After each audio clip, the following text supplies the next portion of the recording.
With Sam Seder. The destiny of America is always safer in the hands of the people than in the conference rooms of any elite. Sam Seder. They are unanimous in their hate for me, and I welcome their hatred. We must guard against the acquisition of unwarranted influence, whether sought or unsought, by the military-industrial complex. The Majority Report with Sam Seder. Ever get the feeling you've been cheated?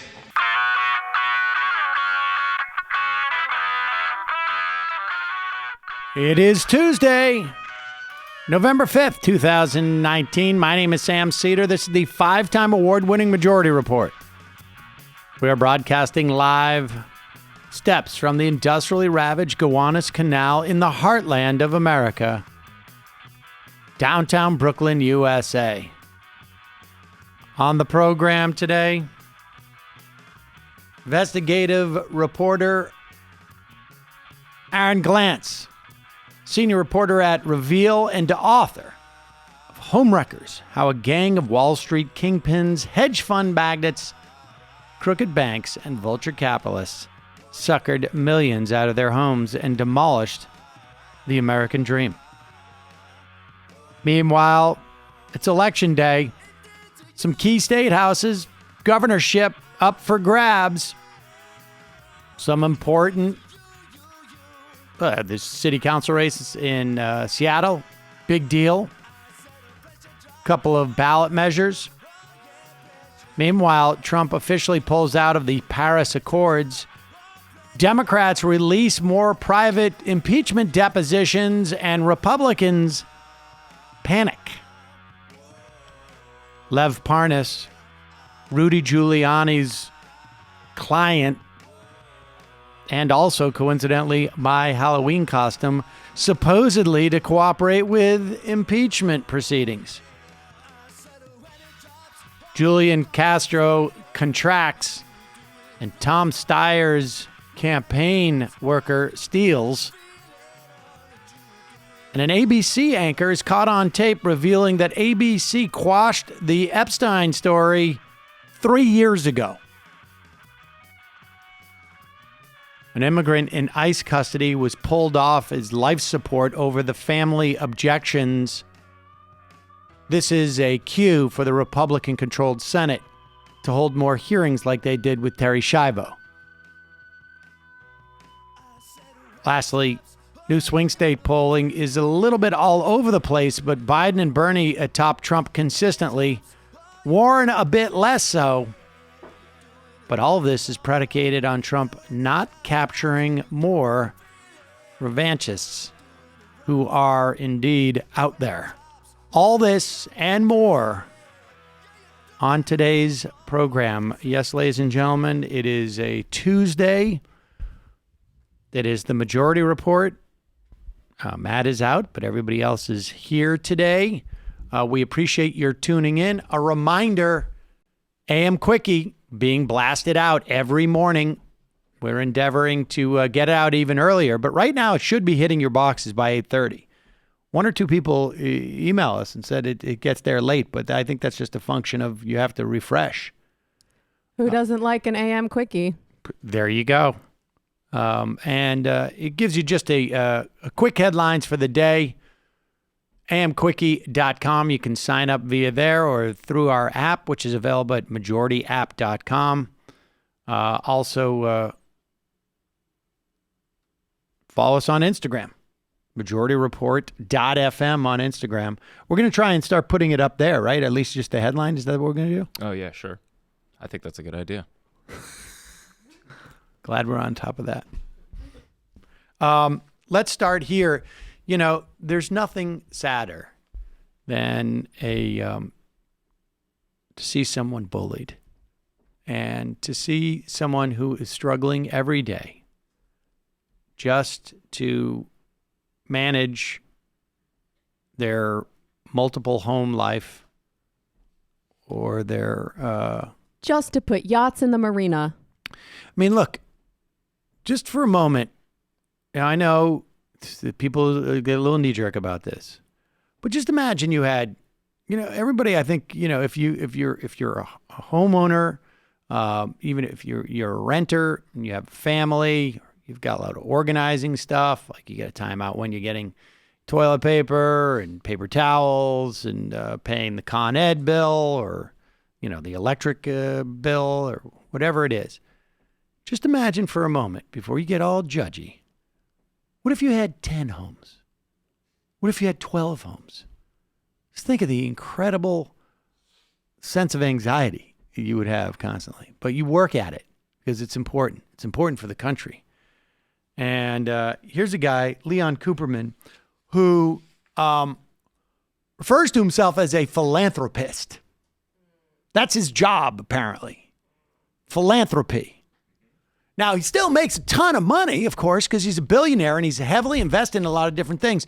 But he's a philanthropist. That's what it's all about for him now. I had no idea philanthropy was so lucrative. Well, I'm also a philanthropist because I've given money to charity.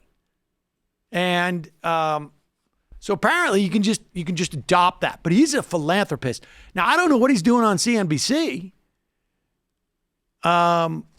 Why isn't he on the Philanthropy Network? Why is he on a business channel? That's wherever weird. he is the Philanthropy Network. He's so committed. Leon Cooperman. I don't need Elizabeth Warren or the government giving away my money. Just tell me what you think the maximum tax rate should be. Stop talking about 2% where you're basically misrepresenting the facts. It's 2% of wealth. Just think about this. If Jeff Bezos' wealth is tied up all in Amazon stock, he's going to be forced every year to sell 2% of his stock, regardless of what the outlook is for the company. That's just wrong. It's wrong. It's going to lead to inappropriate actions in the economy that are counterproductive. Everyone I know that struck it big, I've written in my letter about Bernie Marcus. He and Ken Langone have given back billions to society, and they employ 400,000 people, and 3,000 of the employees are millionaires. 25 years ago, I was honored by a charity, and at my request, Congressman Jack Kemp, who's deceased, spoke at the dinner, and he said, in America, people don't hate the wealthy, they want to be them. And Warren and Sanders are basically trying to make boogeymen out of wealthy people. And it's counterproductive. It's wrong. I am not in favor of Pause it for 1 second. I just want to stop at one thing that he had said. He's making a point that these millionaires and billionaires, or billionaires he's really talking about. He doesn't really hang out with millionaires. They're not philanthropists. They give back billions of dollars to the country. And he's arguing, and I think the quote may be coming up, all of Sanders and Warren are doing, they're just playing to the masses. Well, I got news for you. Guess what the masses have done too? They've given even more billions back to the country. The masses spend all of their money. In fact, the masses give almost 100% of their money to the country. 100% they give it to the country in the same way these billionaires have given billions to the country. I just thought we would just make that clear. Impeachment inquiry. I want the American people to decide in November of 2020 what the future should be. I think, I think it's kind of obvious people can not only see the emotion on your face, but hear it in your voice when you talk about this, Lee. Why? I care.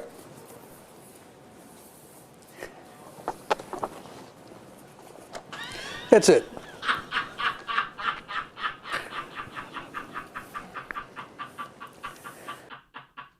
Oh, man. I mean, look, sometimes you go into CNBC, you're feeling a little emotional, and, maybe things that are happening at home get wrapped up in your concerns about people villainizing Ken Langone, who incidentally wanted to privatize our public college education. Oh, speaking our public school thing. Oh, speaking of college and public and this and that, this guy cares so much that Back in 2015, he decided that he was going to stick up for a little company called Navient that was... Take your time. Breathe it in. His hedge fund had invested a lot of money in Navient. And there's a HuffPost story, I think, from 2015. And they were fighting to avoid a lawsuit from those people at the Consumer Financial Protection Bureau for allegedly cheating borrowers. And the federal regulators had told the company that year that investigators had found evidence indicating that Navient had violated consumer protection laws. And he cared so much that he said the government was beating up on Navient for no good reason. That he doesn't like bullies. He doesn't like bullies. And in fact,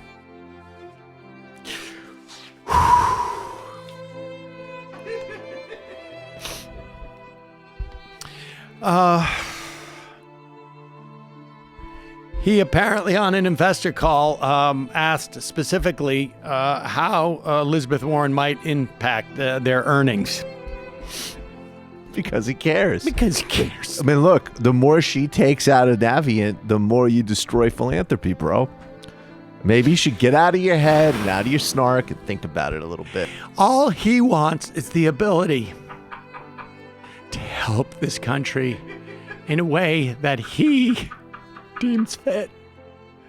Not the dirty government bureaucrats protecting so-called student loaners, borrowers. You know, I take some money from some shiftless kid who can easily walk to work or skip a few meals, and then I take that and I bring it to the ballet.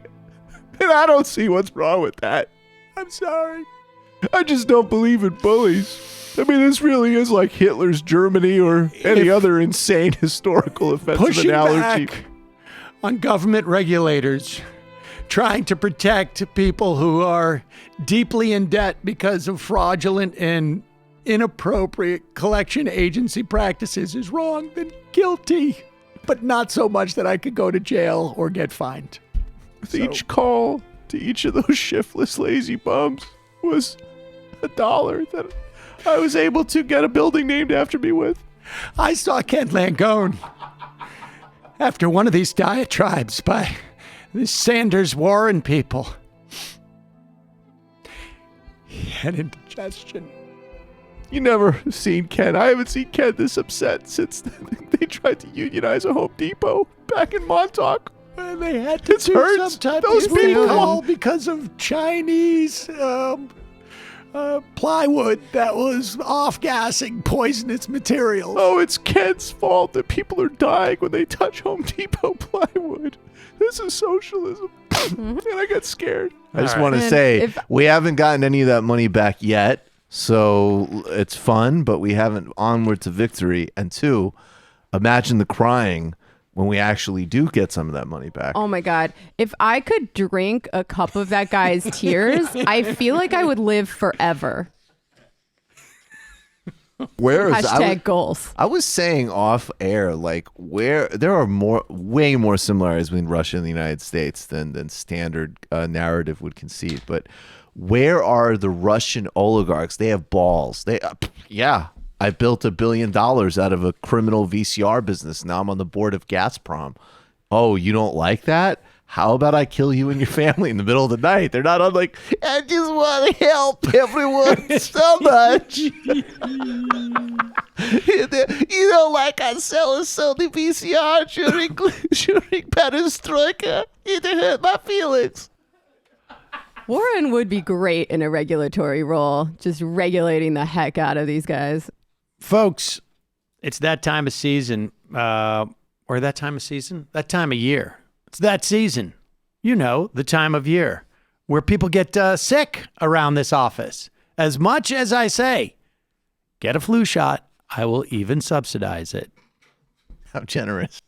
Well, What are you looking over here for? I'm not, am I looking over there? But what happens, we get sick, got to drink a lot of water, get dehydrated. Well, around this office anyways, we have one way of doing it. Liquid IV.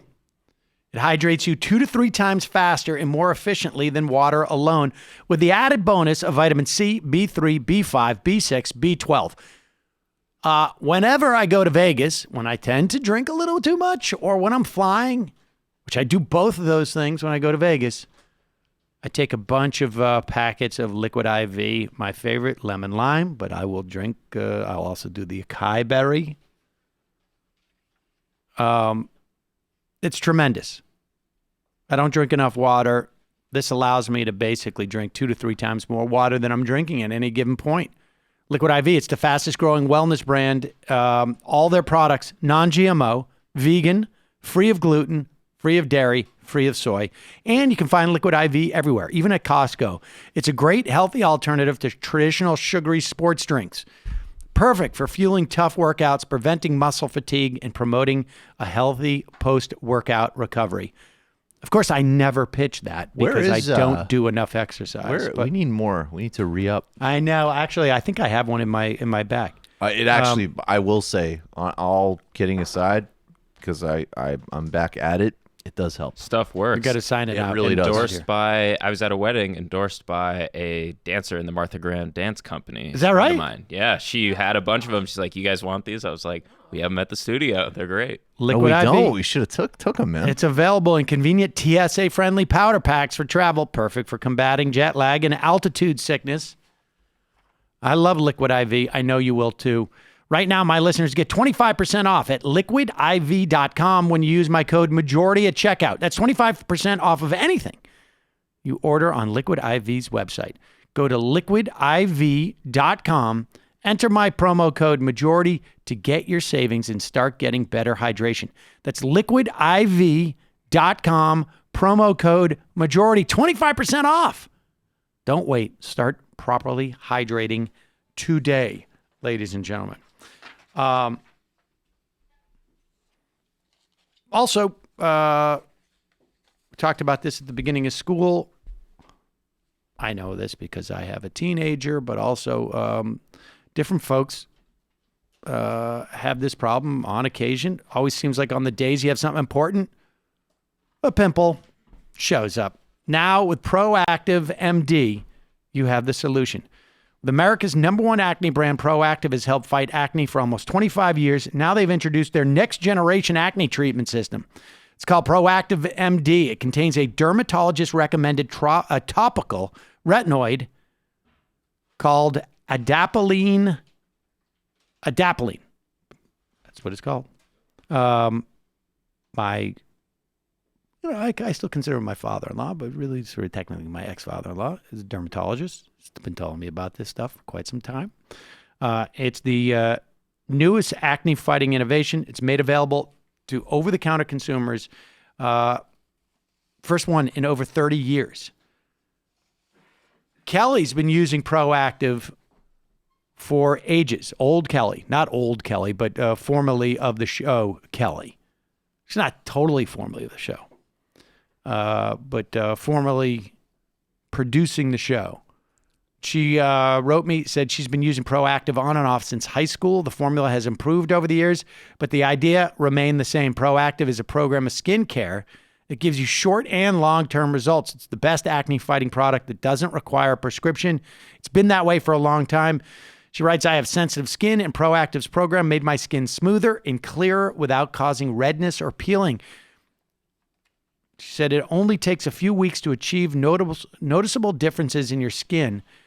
And she writes that confidence makes all the difference. Going back to school with noticeably clearer skin leaves one less to worry about. Proactiv is so reliable. It fights acne, improves the brightness and overall appearance of my skin. It's the best regimen I've ever used. And right now, our listeners can go to proactiv.com/majority and receive an exclusive on-the-go bag. Features Proactiv T-Zone Oil Absorber, Body Acne Wipes, and Green Tea Moisturizer. That's close to $100 value. There's a 60-day money-back guarantee as well, folks. So go to Proactiv, Proactiv.com/majority. Proactiv.com/majority to order and get clear skin for the win. We will, of course, put all of our links to our ads in our show descriptions, both the YouTube and the podcast. Check it out. We're going to take a quick break. When we come back, we will be talking to Aaron Glantz on Homewreckers, how a gang of Wall Street kingpins, hedge fund magnates, crooked banks, vulture capitalists suckered millions out of their homes and demolished the American dream. Features a couple of people's names that you will know from the current administration. Can you imagine? Don't say anything about them. Don't forget, folks, you can support this show by becoming a member. Join themajorityreport.com. We'll be back in a moment.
Seder on the Majority Report on the phone. It is a pleasure to welcome to the program senior reporter at Reveal, author of Homewreckers, How a Gang of Wall Street Kingpins, Hedge Fund Magnates, Crooked Banks, and Vulture Capitalists suckered millions out of their homes and demolished the American dream.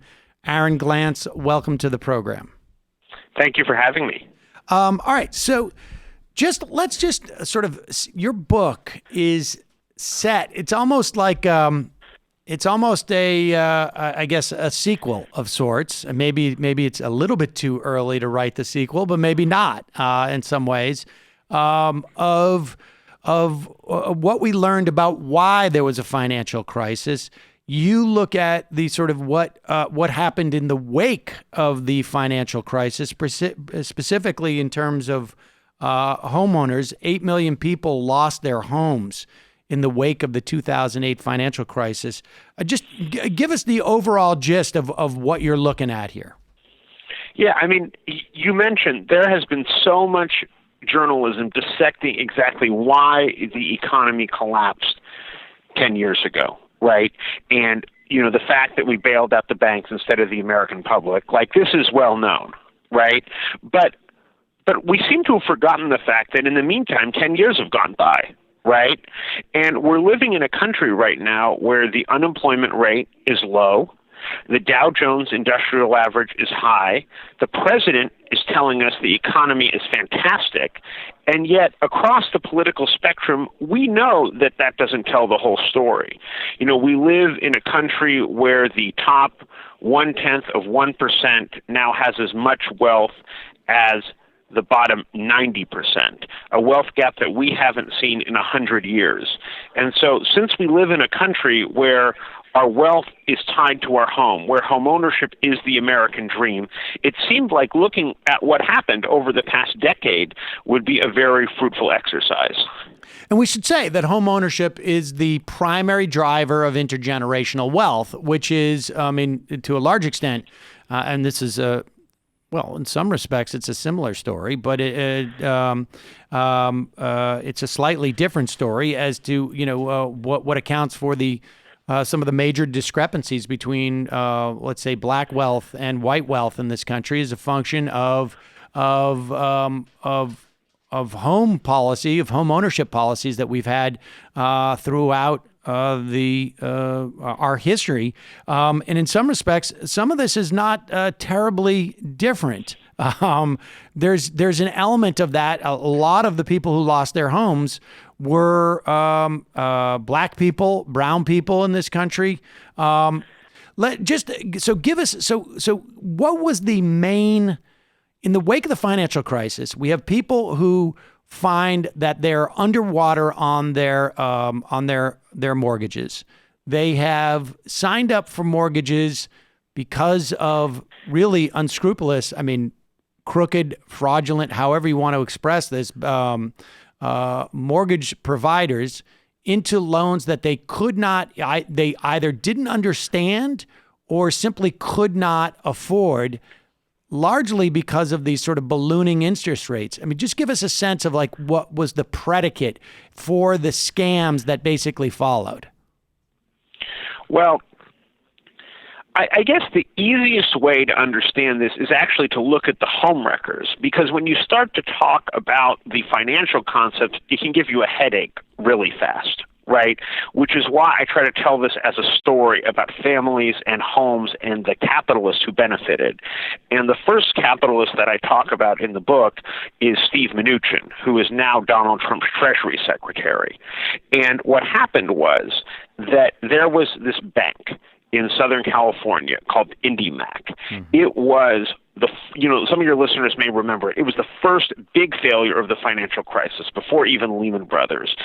There was a run on the bank. It was broadcast live on television. There were crowds around the block at its Pasadena, California headquarters, and the government stepped in and took the bank over, right? And most people were looking at this bank and going, what a disaster. It was offering all those predatory financial products that you were just talking about. one of its big products was the Ninja loan. No income, no job, no assets, no problem. Another big product that it offered was the reverse mortgage, which is exactly what it sounds like. Instead of you paying off the mortgage month after month and your debt going down and you building wealth for your family, the amount of the mortgage goes up every month. And when you die, the bank takes the house. These were the kind of products that IndyMac did. And so Steve Mnuchin, who's now Trump's Treasury Secretary, he was sitting in his office in Manhattan watching this disaster unfold on CNBC, and he saw an opportunity. And he put together this group of investors that included George Soros, John Paulson, Michael Dell, the founder of Dell Computer, and they took this bank off the government's hands. They paid the government nothing for the bank, and then they made an agreement whereby the government subsidized them while they foreclosed on families. So over the following 10 years, the government, according to documents I obtained under the Freedom of Information Act, paid Mnuchin and his group over $1 billion as they foreclosed on over 100,000 families, including 23,000 seniors. Okay, and there's a couple of things that we need to tease out here. First off, when Mnuchin organizes this group of investors, essentially, this hedge fund consortium of sorts, to buy IndyMac, turn it into One West, they do so. The reason why they have that many people, you write, or I should say that many partners, is because the way that regulation, that bank regulation would kick in is if any one of those hedge funds owned enough of the bank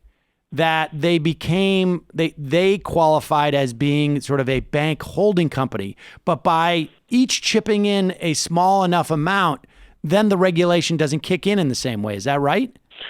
Right. So, there's all kinds of requirements for transparency. The Federal Reserve is going to go look at your books if you own a bank, right? Because we don't want the global economy to collapse again. So each of the investors in Mnuchin's group owns under 25% of the bank. And some of them own like ridiculously close to 25%, 24.974% is the percentage owned by J.C. Flowers and Company, for example. So they basically want to put as little money of their own in, get as much taxpayer subsidies as possible, and have as little government scrutiny as possible. And this led to a rigged system over the course of the ensuing decade. So, you started off, 8 million homes were foreclosed on after the financial crisis. First of all, why were so many homes foreclosed on? Because the incentives went in that direction. Second of all, why didn't other families buy these homes, right? Why didn't we just have some families, maybe they took out irresponsible mortgages and they lost, and other families won? Again, the system was rigged in the favor of giant corporate landlords rather than individual families. Okay, so let's talk about that first part of the incentive structure to foreclose. So this is a sort of a classic case of we're going to allow you to privatize the profits and socialize the costs, but with the added feature of not only you're not only going to socialize the costs. In fact, you were going to pay you to socialize the costs is really the way that this worked, right? So explain that dynamic about why it became more profitable for a One West to actually force people into foreclosure, almost like, sort of and this is the thing that I think is really hard for people to grasp. Like, why would it be more profitable for a loan servicer, or maybe even the owner of a loan, to force the borrower into default, essentially, in this circumstance? Right, because normally if you're a bank, you want the loan to be paid back with interest, right? That's how you make money. And on the other hand, if you foreclose on a family and take the house, especially if it's a financial crisis and the house isn't worth as much as the loan, you would stand to lose a bucket of money, right? That would be like real capitalism, right? But we didn't live in, after the financial crisis, we didn't live in like a real free market situation. We lived in a situation where the government was subsidizing people like Steve Mnuchin to foreclose on people. So the way it worked was, when Steve Mnuchin and his group acquired this bank, they were able to keep all the profits that they made on their new businesses. So, for example, Steve Mnuchin's bank became a huge lender to fracking companies, exploiting oil, out of the ground. It became a big financier of Hollywood films, some of your listeners probably know, right, and other private equity firms.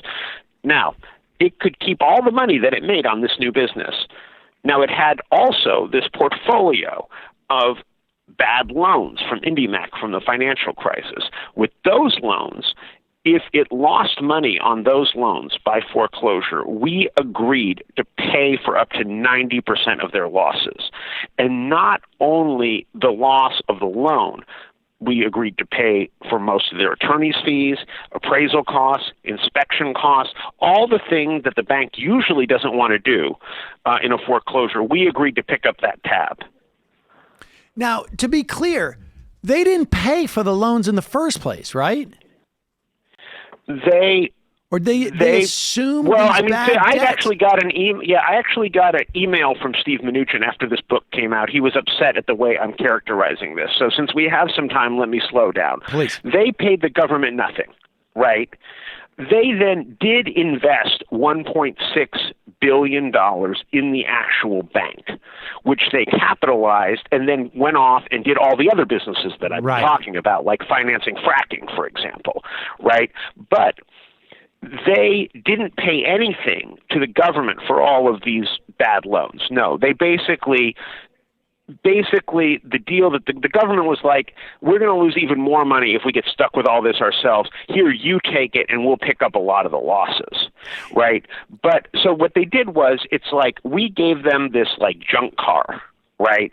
Then they invested a couple $1,000s in fixing up the junk car. Eventually, they sell the bank. Steve Mnuchin actually sells this bank to his upstairs neighbor in a Park Avenue apartment house. He's able to keep all that money and never pay back any of the losses that we paid to him and his group. So let me try and refine this analogy, and you tell me if this is right. What they actually did is they bought a car repair garage, and there's a dozen junky cars in there that the government doesn't want to take responsibility for.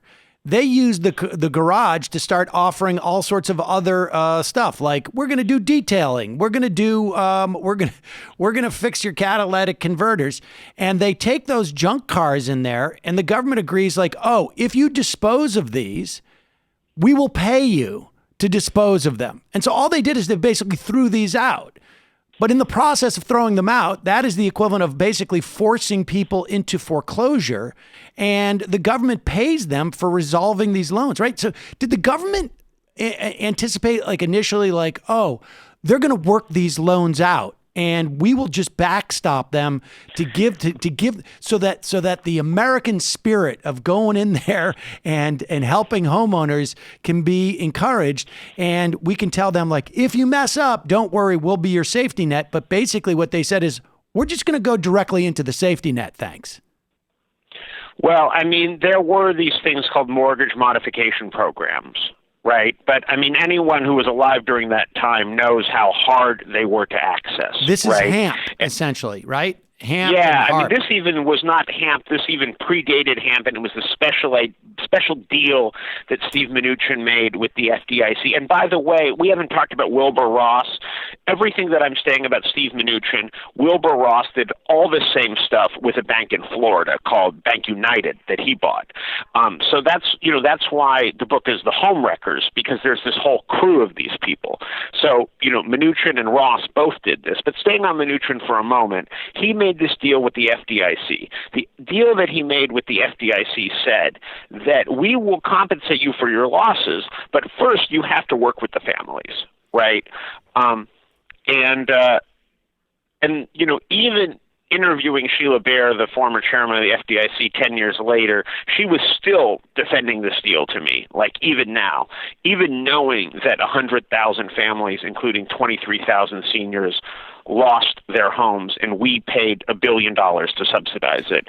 And her reasoning was that if we hadn't done this, our losses would have been even greater. And the bottom line is that what people accuse Steve Mnuchin and One West of doing is, instead of trying to work with the families, they basically worked to get the families to foreclose because it was just basically more profitable for them.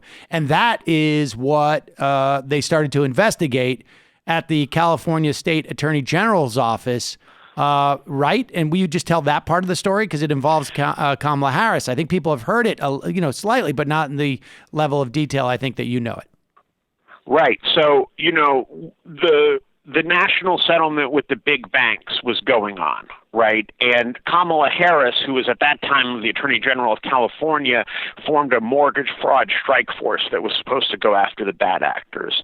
And so her mortgage fraud strike force started to investigate this bank because, as I said, they could get all of this money from the government while foreclosing on people, but only if they worked with families. And what her investigators found, Kamala Harris's investigators found, was systemic abuse and endemic robo-signing. So I always thought robo-signing was like a robot signing paperwork. Actually, what it meant was that there were human beings sitting in a warehouse in Texas that were signing these papers so fast that it was as if they were robots. And in the process, a lot of people were getting foreclosure notices who never should have been foreclosed on. There was this woman in Florida, the most famous case, who got a foreclosure notice over a 27-cent payment error. 90-year-old woman, right? These should not have happened, but they happened because there was like this conveyor belt of foreclosure and cashing in. So investigators for Kamala Harris, who were in her mortgage fraud strike force that she talked about, at the Democratic National Convention in a prime speaking spot in 2012, they pointed the finger at One West and they told her to sue this bank, and she buried it. Do we know why she buried it? The explanation that she's given is a legalistic one that says that as the state attorney general, she could have not gone after a national bank like One West. But her own staff firmly disagreed with this. And they also made another point, which I think is really important, which is they said even if they sued One West and lost, that there would have been substantial public interest in simply documenting for the public what this bank was doing, right? Even if they couldn't get a legal settlement. Instead of that, the only reason we know this is that when Steve Mnuchin was up for Attorney General, this document, this report by her staff that I'm talking about was leaked to a journalist of The Intercept. Yep, David Dan, we have on many times. Yep, so here I am, right, in 2019, writing about a document that she buried in 2013, right? So wouldn't it have been nice, her attorneys argue, that even if we end up losing the case, to have all this great information having the light of day, for many years beforehand, we might have stopped the flow of all these, at that point we'd only spent like $300 million subsidizing this bank. We'd go on to spend hundreds of millions more. And just to be clear, the other thing that the government could have done, and there's some question as to whether, and this is, obviously what happened with One West happened, or I should say, what happened with IndyMac happened, prior to the actual crisis in September of 2008. But there was an opportunity to just give this money directly, to have the government actually do the workouts of these loans rather than rely on the good graces of people who are incentivized to do the opposite, to do them. And had the government done the workout of these loans, basically just coming in and saying, we're going to cut your principal, the banks could have been saved that way, right? Well, there really have to be losses, right? There's no doubt about it, right? Like, it was a disaster. But we decided to assess all of those losses on working families. And that's why the homeownership rate went down every single year during the Obama presidency until it bottomed out in 2016 at a 50-year low, right? We saved the banks, not the people. In the Great Depression, President Roosevelt did exactly what you were talking about, which is that we created a government-run bank. The bank refinanced 1 out of every 5 loans in urban America. It saved 1 million homes. And it propelled equitable growth in this country for generations. After World War II was over, we had the GI Bill. The GI Bill was another government-run lending program, helped 4 million American veterans buy homes. Important fact about both of these programs. The Homeowners Loan Corporation made money. The GI Bill broke even because when you invest in the American family and you give them a loan and you charge them interest, most of the time they pay it back, right? So this argument was being made in positions of power in 2008, and not just by lefties. Former members of the Federal Reserve Board were making this argument. Officials with the conservative American Enterprise Institute were making this argument as a fiscally conservative argument, saying, look, you're looking at shoveling all this money at the bankers. When we bailed out the American family, we turned a profit, right? And they were basically laughed out of the room by both Republicans, but also by Chuck Schumer and Nancy Pelosi. Right.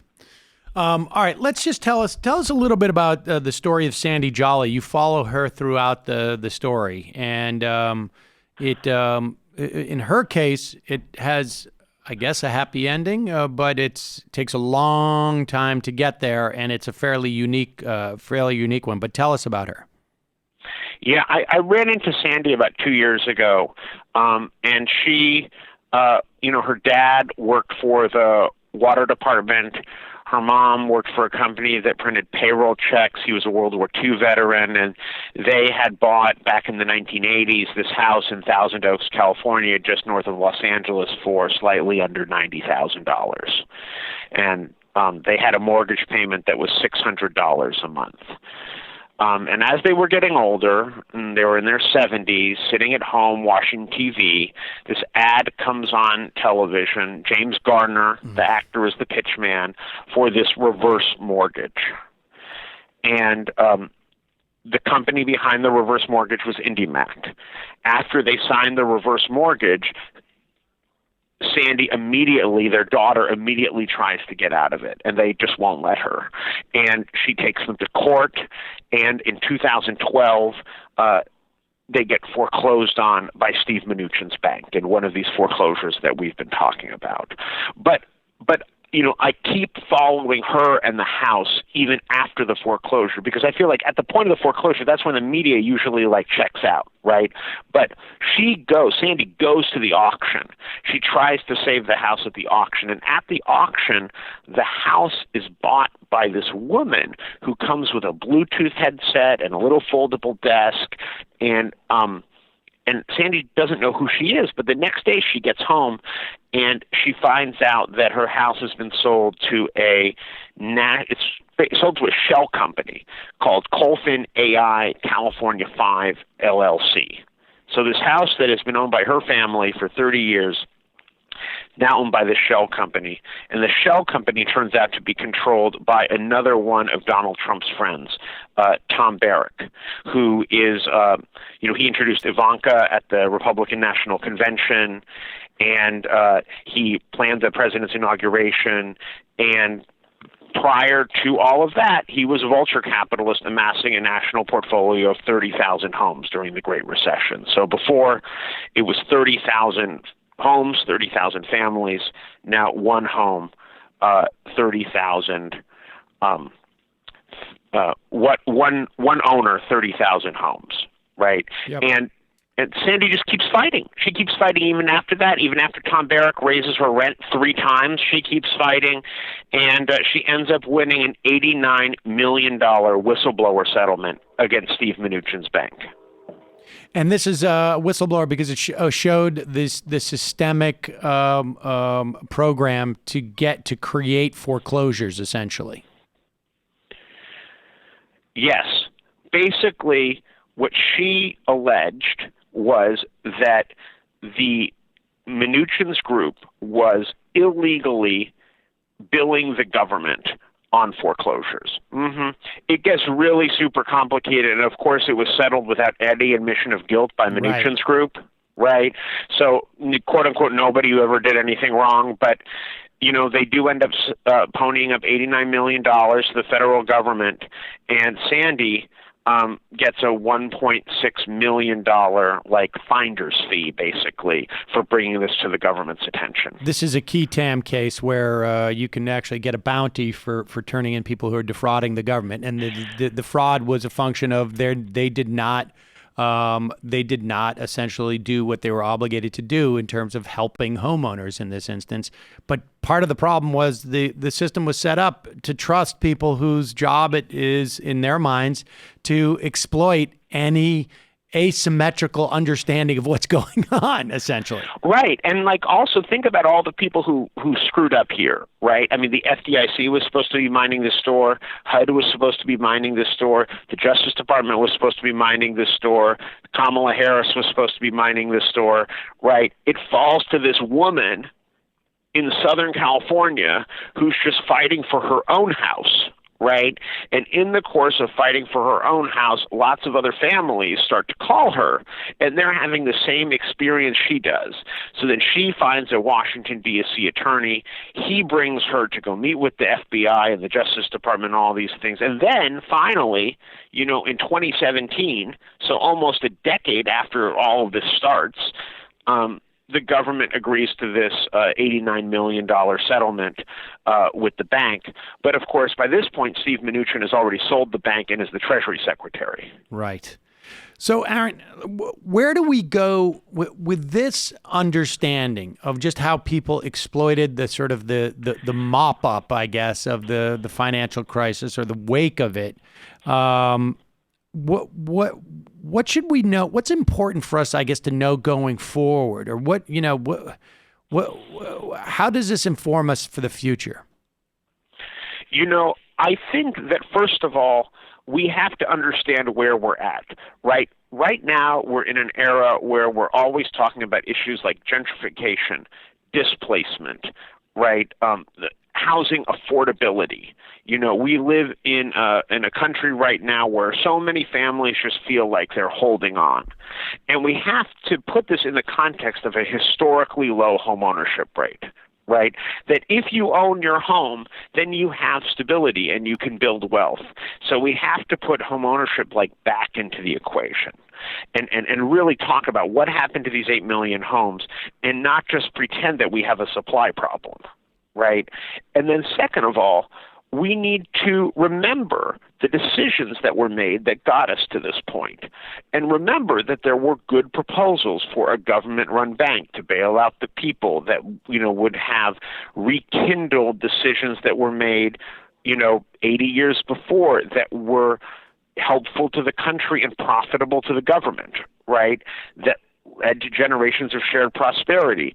And these are really good discussions for us to be having right now when we're in a presidential election season and when a recession could be around the corner. And so, people say Aaron, why are you writing about this now? It's all old news. I was like, this is exactly what we need to be talking about right now. Indeed. Homewreckers, how a gang of Wall Street kingpins, hedge fund magnates, crooked banks, and vulture capitalists suckered millions out of their homes and demolished the American dream.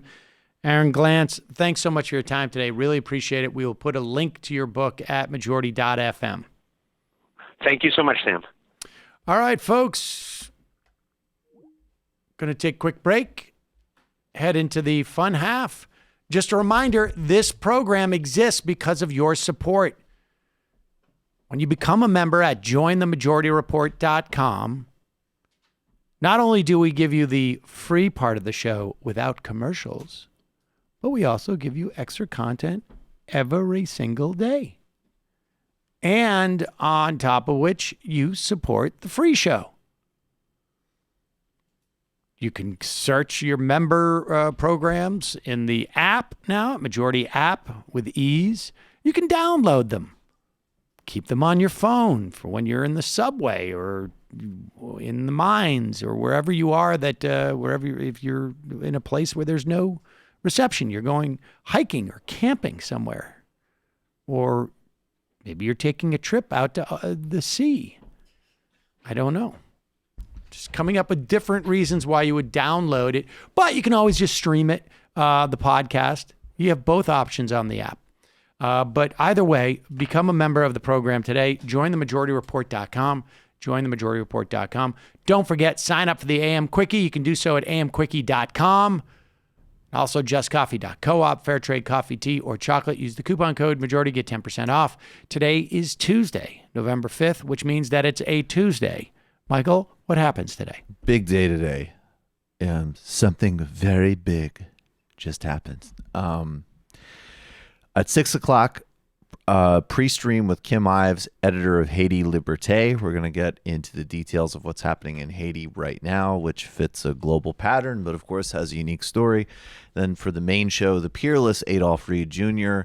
and Abby Martin makes her debut on the show to talk about her really amazing documentary, Gaza Fights for Freedom, and the Israeli atrocities in Gaza and elsewhere. And just so that all starts at 6 o'clock at the Michael Brooks Show YouTube channel. And just really quick, this Friday, Yaleys for Bernie. Me and Kyle Kalinske are doing a thing there in New Haven. Oh, it's really the least those Yaleys could do. Yeah, I mean, Harvard should step up, incidentally. November 22nd, I'm moderating a panel at Crystal Ball and Matt Karp called Who's Afraid of Bernie for Jacobin. And November 23rd, Philadelphia, get your tickets to World Cafe for the TMBS live show, patreon.com/TMBS. Jamie. This week on the Antifada, we have some red meat for all you vulgar workerists out there. Let me switch the camera. Sean has done an episode with Billy O'Connor and John Tormey, two of his fellow tradesmen, on the conservatism of business unionism, the mythology surrounding the white working class, and how to turn everyday hatred of the boss into radical class consciousness. And that is out tomorrow for everyone. Also, History is a Weapon. They just dropped a 2-part scorcher on suburbia. It actually kind of hooks into a lot of the things you were talking about in this interview that we just did. The rise of suburbia, the invention of the middle class as a way to conceal class conflict and kind of put a damper on it. Planned post-war communities. They go into the history of Los Angeles, and they're so smart, it's annoying. Just check it out. Patreon.com/theantifada.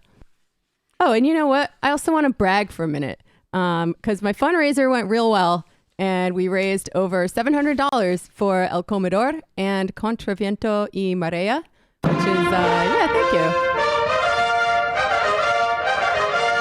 This mutual aid center in Tijuana, run by migrants and for migrants along totally autonomous principles. They're not controlled by any state or any NGO.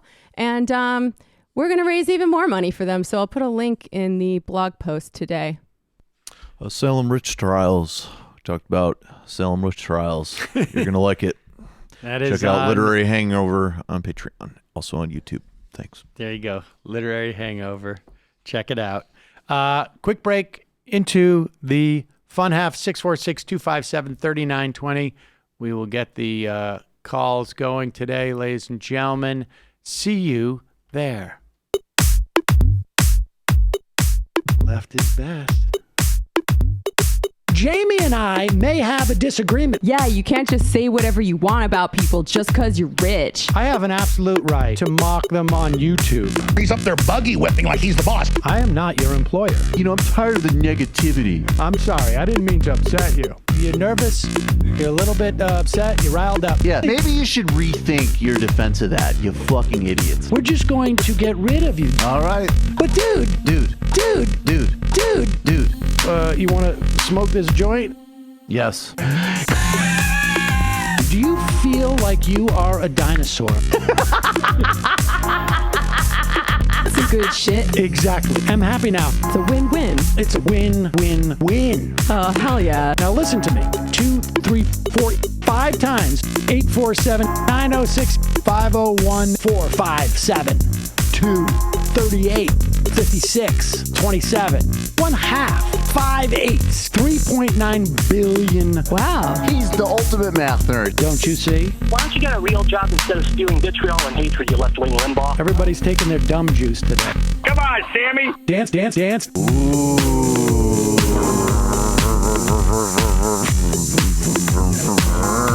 Rand Paul. I had my first post-coital scene with a woman. I'm hoping to add more moves to my repertoire. All I have is the dip and the swirl. Fine, we can double dip. Yes, this is a perfect moment. No. Wait, what? You make under $1 million a year. You're scum. You're nothing. Excuse me? Fuck you, you fucking liberal elite. I think you belong in jail. Thank you for saying that, Sam. You're a horrible, despicable person. All right, gonna take a quick break. I want to take a moment to talk to some of the libertarians out there. Take whatever vehicle you want to drive to the library. What you're talking about is jibber jabber. Classic. I'm feeling more chill already. Good. Donald Trump can kiss all of our asses. Hey, Sam. Hey, Andy. You guys ready to do some evil? Hitler was such an idiot. That guy might be a Nazi. Agreed. No. Death to America. You. Yes. Wow. Wow, that's weird. No way! Unbelievable. This guy's got a really good hook. Throw our hands up. Ooh. Wow. But Sam, I gotta get off. No worries. Let's.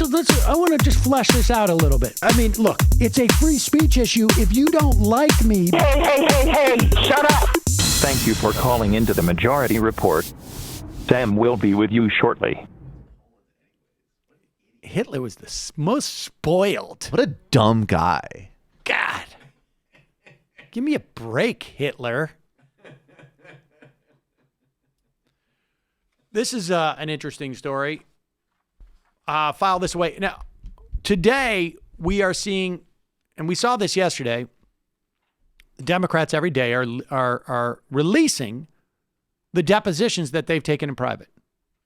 I don't know how much they're redacted. I'm going to probably spend the next 24 hours looking over some of this stuff. Today, they released Bill Taylor's testimony. Is that right? And Sunderland's testimony. Sunderland, of course, is the hotelier who gave $1 million to Donald Trump's inaugural address and then got an EU ambassadorship, which is none of what I've just said is atypical for American politics. The weird part was that he became special ambassador as well to to Ukraine. And so they've released Sunderland's deposition. They've also released Volker's deposition. They haven't released Taylor's yet. Taylor's going to drop like a hammer. They're basically giving us a preview of how they will build the case. Yesterday, they released the former ambassador to the Ukraine. Can't pronounce her name. Ivanovich something. And this is going to give you a preview of how they're going to build their case in public. They're going to have all these people back to do public testimony, and we're going to hear it. And it's going to be damning. Now, for those people who say the Republicans don't care, that it doesn't matter, I have 2 pieces of evidence for you today that will tell you exactly, that will show they care and why they care.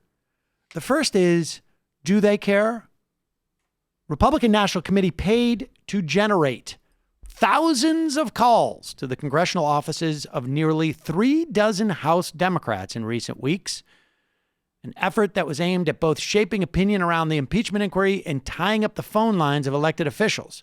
This is according to two people briefed on the effort as written in the New York Times. The calls were part of a broader effort by Republicans to influence public opinion around the investigation into President Trump. Now, I don't know how calls to Congress that are paid for influence public opinion, but they probably influence congressional offices until they figure out that these were paid for. Trump campaign and the Republican committee have taken the lead on political messaging, defending Mr. Trump in a moment of political vulnerability using television and digital ads as well as the phone calls. The calls, estimated to number 11,000, partly intended to jam the phone lines of House Democrats, potentially thwarting access to government offices. It was known, and this was revealed at a recent off-the-record dinner. Officials with the Republican National Committee told others at the dinner about the calls, suggesting they were automated and indicating the aim was to tie up phones in Democratic offices. This is what is known as a rat effing.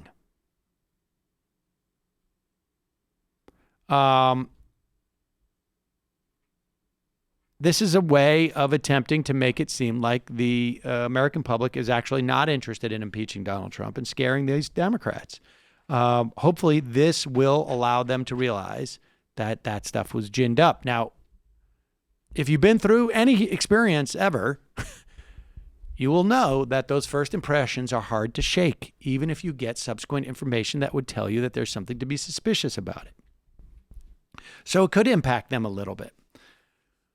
The other point that I want to make about the relevance of impeachment is this.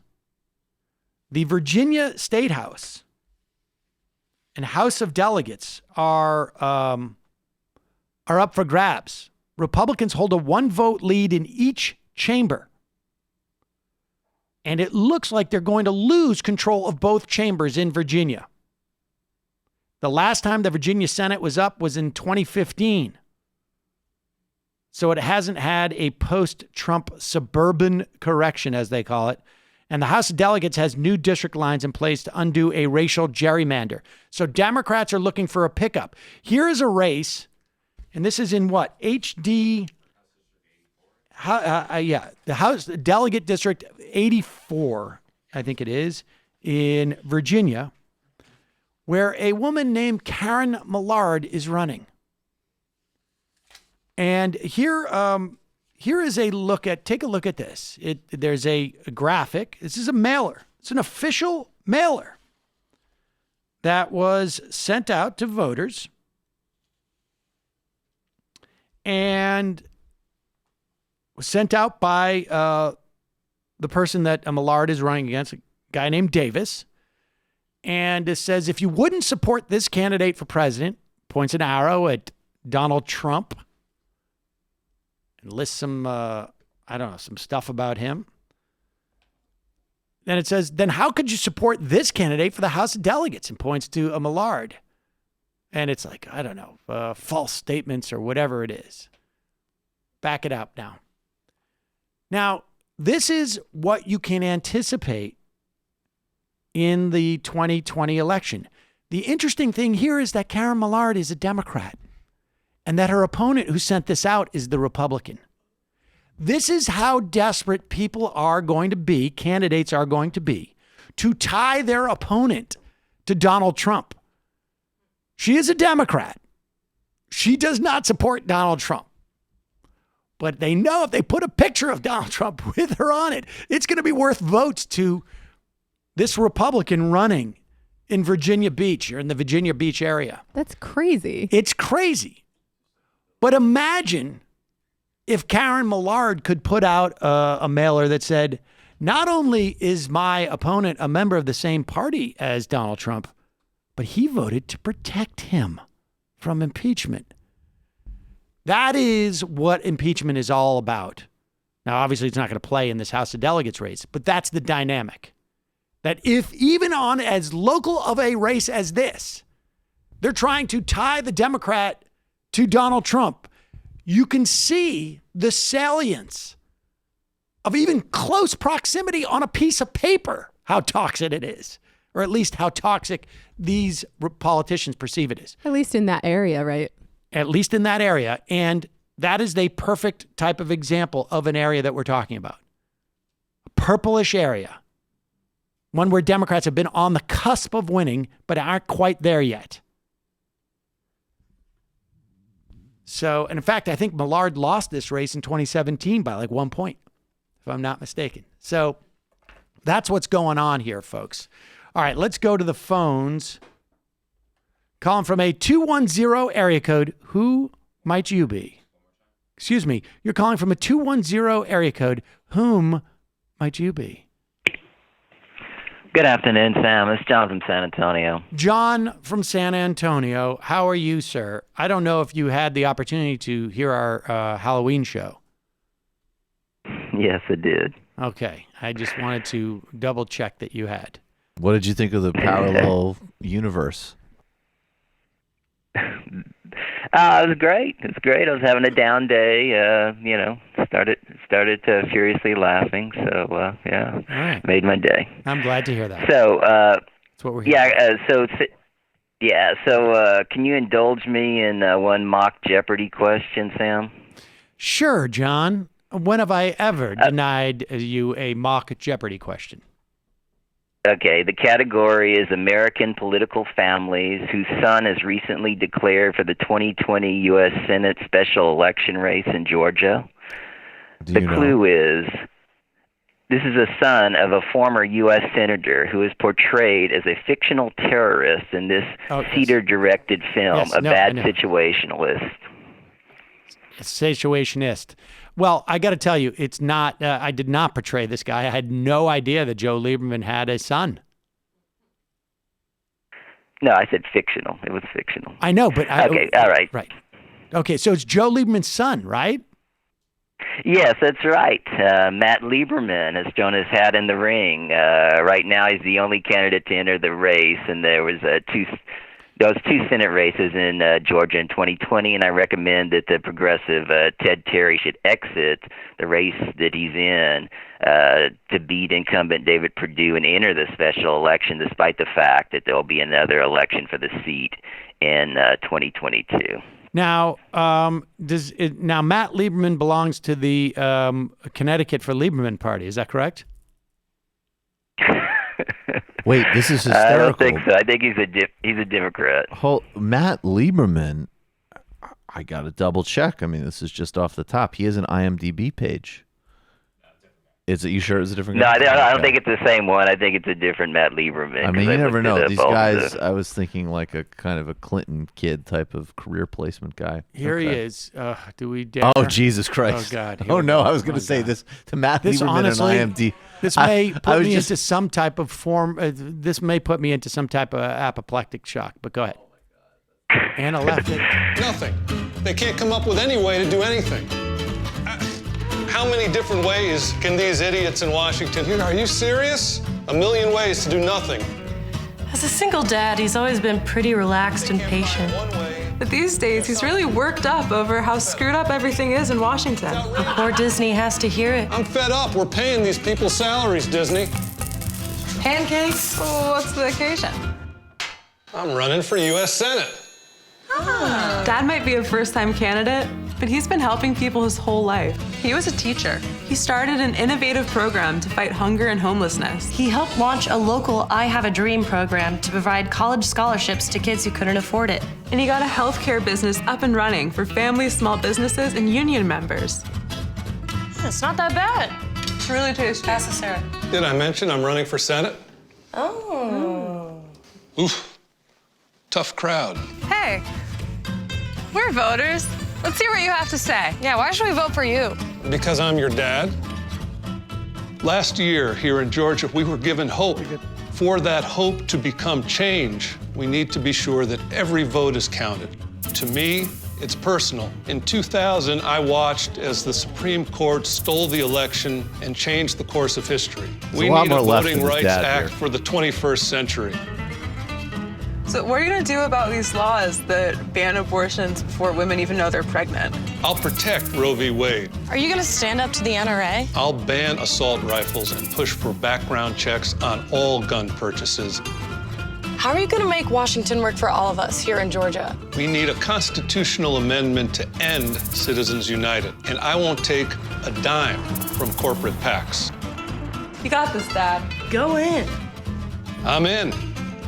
Like most Georgians, I'm fed up. The good news is, we don't have to accept it. I'm Matt Lieberman, and I'm running for U.S. Senate. I hope you'll join our campaign. Together, we can make this government work for us, like it's supposed to.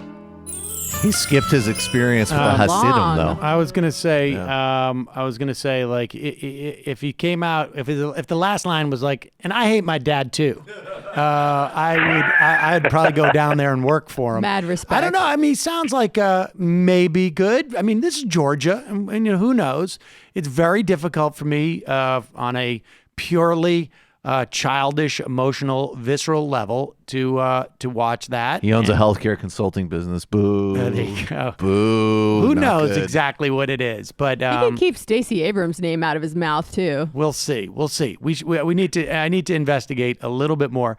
But I thought the ad was actually a decent ad. Pretty decent ad, and you know, I mean, Did you identify with him as a dad? I mean, a little bit, I guess, a little bit. I'm not quite that suburban, but Because more or you less will that vote for me. Exactly. Because he's Chuck Schumer. Because I would just stop with, because I'm your dad. I'm your father. Period. I've disowned you. So John, what can you tell us about him? Anything?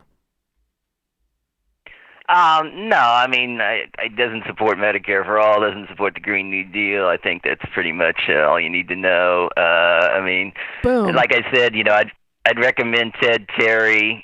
He's the progressive that's running in the other Georgia race. Why do you think he should switch over to the other race? Excuse me? Why do you think he should switch to the special election race versus the? Because Lieberman's the only one running, and the people in Georgia, you know, Kemp, who's the governor. He's just taking resumes right now, like the guy Collins, who's been like super supportive of Trump. Most people think he's going to be the appointed senator that's going to replace Isaacson on the 1st, and so he's going to be the incumbent senator, and so I just think you'll have a better chance of running against Collins as opposed to Perdue, who they already have Ossoff in the race. They already have. You know, this lady named Teresa Tomlinson. I just think he would have a better chance in that race. The only problem, like I said, is that, you know, you got to run again in 2022. Right. So I wanted to speak about, you know, your interview with Rachel Bidikofer on the 15th of October. You know, she was saying that if any potential Bernie voters, you know, don't support Warren, that they could both lose. And so if you're torn between Bernie and Warren, but you're leaning towards Bernie, vote for Bernie. You know, if it's a brokered convention, delegates from these two candidates need to come together for one of them to win. Right. And hopefully, you know, Biden will continue to drop in the polls in the South. So both, you know, Sanders and Warren will get a decent size of delegates, you know, because, you know, each candidate needs to get 15% in each House district and, you know, 15% in the state Senate districts in Texas. So the ratio is about, you know, 65 to 75% from House districts, and then the other from just the state totals. So, you know, when she was on your show, she was saying that the only thing that she was interested in was getting the prediction right, but that was kind of a variation of the John Roberts I only call balls and strikes. And if you follow her on Twitter, she's very opinionated. You know, she proved later in their interview with her, you know, the tipping point for me in following her was promoting the military-industrial complex and saying Bernie, you know, had the worst chance against Trump because he was a disruptor. I do agree with a few of her main points about Trump motivating, you know, turnout among Democratic voters, and how 2020, while the greatest turnout percentage of any election of our lifetime. Right. But her so-called prediction of winning 40 seats didn't match up with her numbers listed on the Christopher Newport University website on July 1st, 2008, where she listed 32 seats that the Democrats would flip, but later in the article she said 40 seats would flip. So later in October she said 40. Well, I mean, you just can't say two different things, and then when everybody comes back to you, you say, "Oh yeah, I said it was 40." You know, I mean, She wanted it anybody both can ways, do that. folks. She did, and John Yeah. caught her, and he was watching that situation very strongly. So anyway, you know, also in the interview, she was talking, you know, too much about. She was focusing too much about strategy and not how the left is in ascension. You know, I mean, she's in denial, just like a lot of election experts. She calls her turnout theory radical, but all of the Democratic experts, you know, mantra, you know, was if we turn out our base, we win, because there are more Democrats. Now, I agree with her that nothing is black and white, but when she says that negligent partisanship is the only factor in candidate quality, fundraising, and polling isn't important, that's ridiculous. She also said that people, you know, vote against the status quo, and that's not the case in most presidential elections historically. You know, most incumbents actually win re-election than lose. And so, you know, in the midterms, it's different. So, you know, she did acknowledge that Obama adopted a turnout strategy, but what she didn't acknowledge was that turnout was better in 2016 than it was in 2012. It was 60.1% in the voter eligible compared to 58.6 in 2012. So anyway, so a lot of people look at the voting age population that looks at everyone who was counted by the census, but there's also an overcount of people who are no non-citizens, people who are in prison, on probation, parole, and an ineligible felon. So also when she was go ahead. Well, all right. I mean, I think your critique is, you know, I don't know all of those things that you're talking about necessarily, but I think the bottom line for me is that this is going to be an election like 2016 and like 2018 that is a function of those people who generally sit on the sidelines.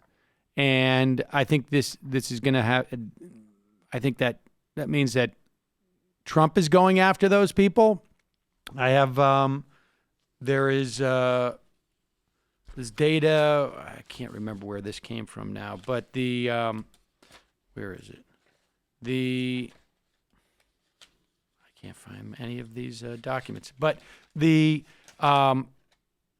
are a significant number of non-college educated whites who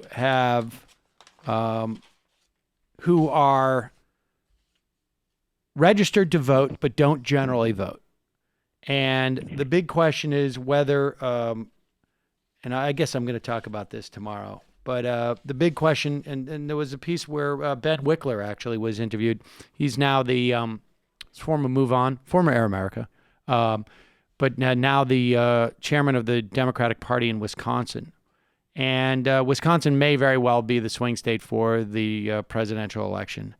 And he says there's a ton of non-college educated whites who Trump can draw from, tend to vote for Trump, who he can draw from in that state. And it's just a question of whether Trump motivates those people to come out.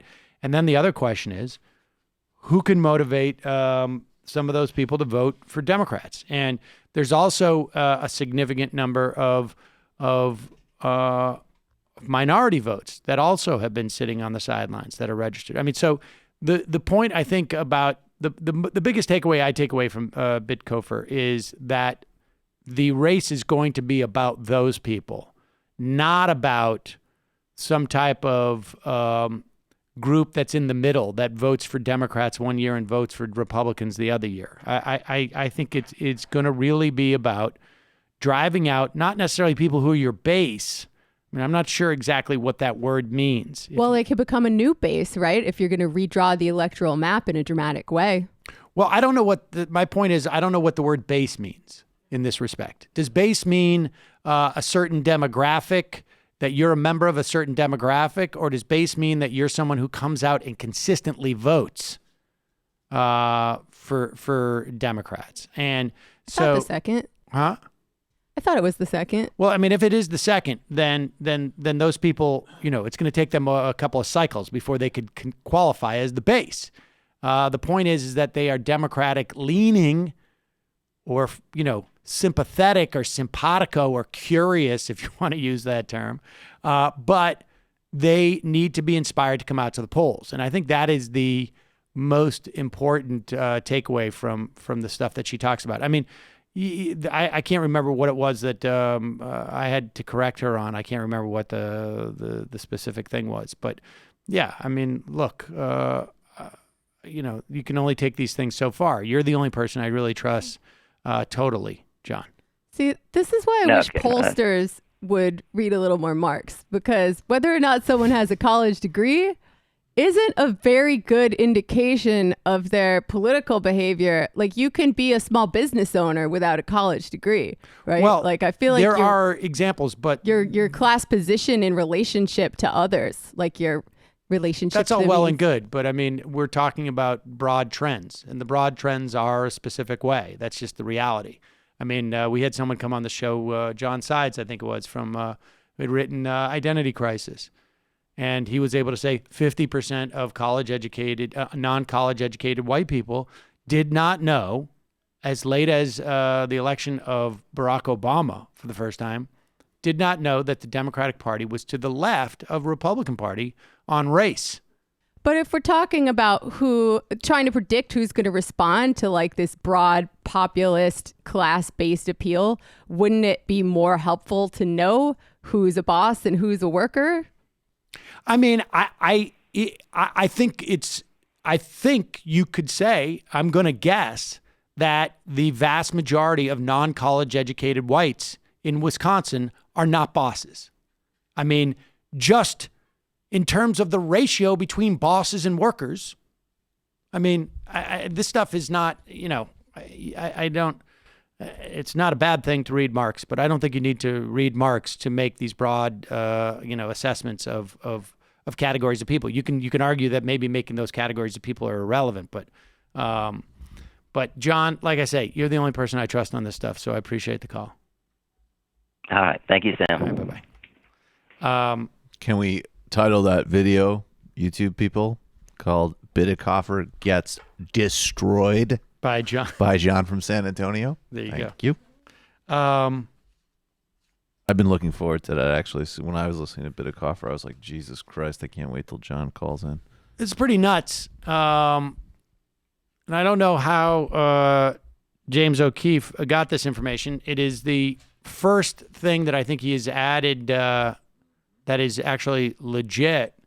Did not involve deceptive editing or whatnot. There was a time when Harry Shearer would put out stuff like this. Back in the day, people would get satellites, big satellites, to get cable television. And what they would do is intercept the feed between the east and west coasts that were sent back and forth. And so Harry Shearer had one of these dishes, and he would put out these videos all the time, like people like maybe brushing their hair or, like getting prepared as they sit down in the news desk. There was a whole doc called, I think it was just called Feed. And Yeah. It's from the 92 campaign. And I remember actually. I have that on VHS. Do you remember the Jerry Brown part? I actually, it was hilarious. Like I remember this clip of him. He's like asking for herbal tea, which is funny at that time. And then he's just like, which one are we going on? Is it the real one or the bullshit one? Right. And here is this apparently was intercepted somehow and sent to James O'Keefe. I don't know why. You'd have to be, I don't know. You'd have to really be a nut job to decide that James O'Keefe is the best place to send this, but so be it. Here is Amy Robach from ABC News. She is in between segments or something, sitting at an anchor chair. You can see Times Square in the background, talking to a guest who must be there. This must have happened shortly after the Epstein story broke, before he was killed, I get the sense. Oh, the August? So after he was, did I say killed? I mean, committed suicide. And hey, Jeffrey, let's help you out there. Whatever. You're not feeling too good. Not sure the exact time, but certainly after Mental Awareness Month turns into Larynx Awareness Month. After the story became, more prominent. And here she is talking about her experience in reporting this out 3 years ago and how it was shut down. I've had the story for 3 years. I've had this interview with Virginia Roberts. We would not put it on the air. First of all, I was told, who's Jeffrey Epstein? No one knows who that is. This is a stupid story. Then the palace found out that we had her whole allegations about Prince Andrew and threatened us a million different ways. We were so afraid we wouldn't be able to interview Kate and Will that also quashed the story. And then Alan Dershowitz was also implicated in it because of the planes.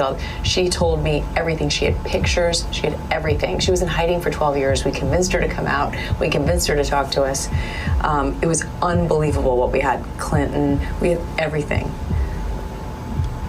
I tried for 3 years to get it on, to no avail, and now it's all coming out, and it's like these new revelations, and I freaking had all of it. I'm so pissed right now. Like, every day I get more and more pissed because I'm just like, oh my God, what we had was unreal. Other women backing it up. Hey, yep. Brad Edwards, the attorney, 3 years ago, saying there will come a day when we will realize Jeffrey Epstein was the most prolific pedophile this country has ever known. And I had it all 3 years ago. That footage would have been just as effective without the fake heartbeat in the background that the Project Veritas put in there. Strange but that's the Veritas touch. Yeah, exactly. It's like they finally do something useful. Just let it roll, man. No, they need to. Well, they need to make it their own. And James O'Keefe is an auteur. Exactly. But this is a part of a whole. I mean, this is indicative of a problem that exists in these news organizations, just like at NBC, frankly, with everything about Ronan Farrow's reporting. I would think there's got to be an internal investigation. We're going to hear more about this. Mm-hmm. I would hope. I mean, I guess 3 years ago, people might have been like, who's Jeffrey Epstein? But that's a pretty dramatic story to associate. We may not know who Jeffrey Epstein is, but you certainly know who the Prince of England is. Yeah, you certainly know who Bill Clinton is. And you certainly know all the other, wealthy people that are involved in this. It seems to me, in Aaron Dershowitz, I mean, this was a legit story that was obviously well-sourced, and ABC crushed it for the same reason why NBC quashed Ronan Farrow's reporting. And I would imagine there's probably some, analogous story at CBS too, for that matter. This is a problem with a corporate media. And I think it's clear. I don't know how we would imagine, we would get it in this environment. But at least one public news outlet should exist. They seem to be able to manage it in England. So yeah, and if this is coming to the surface now, imagine all of the stories that we still don't know about. Of course. There's probably a dozen different stories like this at these news outlets. So, and state-run media, isn't a perfect solution because obviously the state could also squash reporting, especially on itself. But at least hypothetically, that's under Democratic control. Yeah, I mean, the problem is the same problem you get with like the NEA. I mean, the budget gets slashed. They feel pressure not to fund things that are controversial with Southern senators or something to that effect. And there's a problem. I don't know what the solution is. Maybe it's just something that's crowdsourced. But, again. Worker-owned media? Yeah. I mean, I probably still subject to similar problems maybe. I don't know. Take the power away from the oligarchs in the first place. Yeah, but in this instance, it's really just, it's not even like, I don't know if it was a question of we're quashing this because they're oligarchs or if we're quashing this because like we need access. If we want people to watch our news, we need to be able to report on the. I think it's all. I think it's overdetermined, if I may use an appropriate Marxist phrase. I think it is all of those things, and just even super petty, but like. Even I could write the opening package of like, you may never heard of this mysterious billionaire, but he's been on jets with Bill Clinton. Right. Blah, blah, blah. I mean, you could not only turn him not being a household name on its head, you could turn it into some type of like James Bond, exciting, oh my God thing. Exactly. Right. Well, actually, in fact, yes, because that is the real story there. In my opinion, it's definitely a CIA story. Really? Oh, yeah, totally. All right. We'll do a conspiracy corner type of thing maybe later. We should do that. We should have like some type of like conspiracies we dump. believe in. Yes, like once a year we allow ourselves like there's got to be some. This is not beanbag. There's got to be some type of holiday where we could do that. I think there's enough with the Epstein that at the very least it is highly grounded speculation. Shouts to True and It Pod. exists in the realm of the parapolitical, which is sort of halfway between conspiracy theory and confirmed fact. I mean, look, if you were a spy agency and you were aware that there's this pedophile who has world leaders and oligarchs on his airplane all the time, that puts him in a compromised position, and these other people, that's basically what you're looking for. So it would almost be, let's put it this way.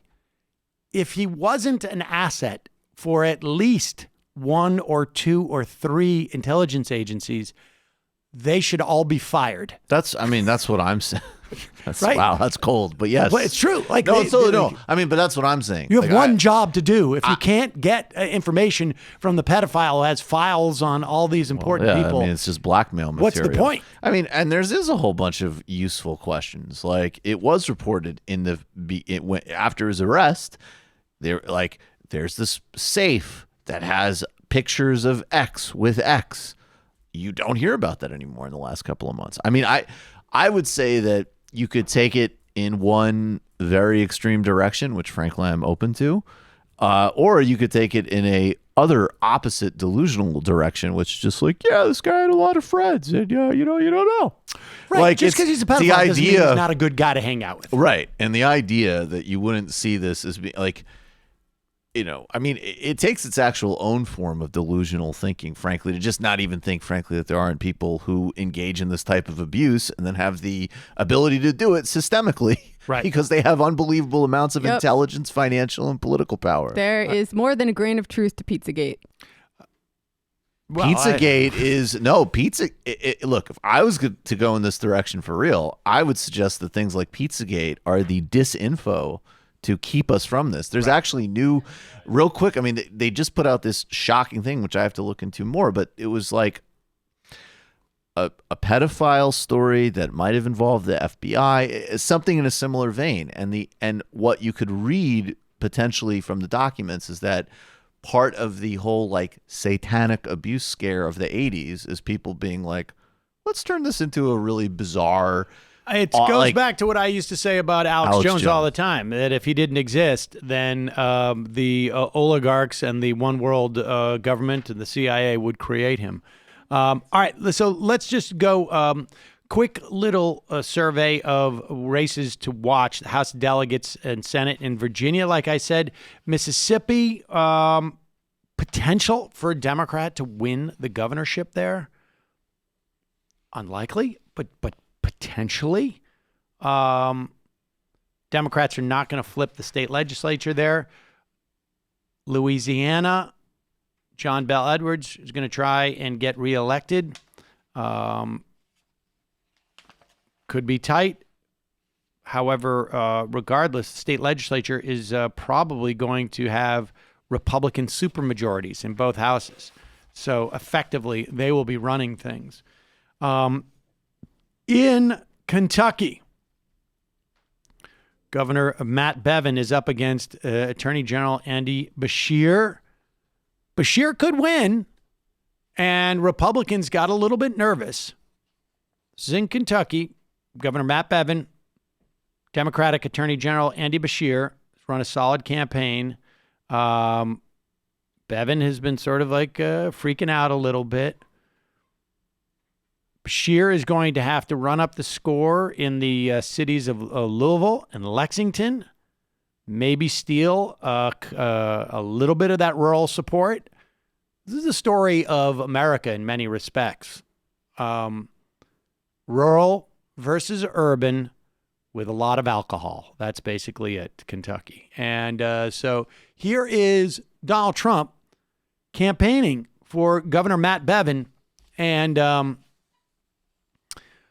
he gets a little sidetracked when he's there supposedly supporting Governor Matt Bevin. He starts talking about himself. Can you imagine? People, take the people. We defeated ISIS. When I took over 3 years ago, when I took over, ISIS was all Pause over. it. So he wants to make it clear to you. Go backwards. He wants to make it clear to you that when he says we, he means I. But he knows that he has to say we. And he wants to make it clear. So he says we, I, same thing. The royal we. It's a royal we. But he wants to make sure he can't just say we and have it be implied that he's talking about I. He just needs to remind you, we, I. Incidentally, the T-shirts are in the background. Read the transcript. If we had our store, we would do a read the transcript. For reals. That's what we do.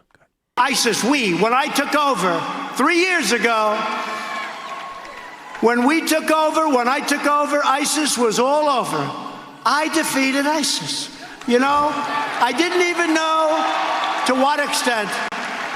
I was watching the other night the great Lou Dobbs, and he said when Trump took over, President Trump, he used to say, Trump is a great president. Then he said, Trump is the greatest president since Ronald Reagan.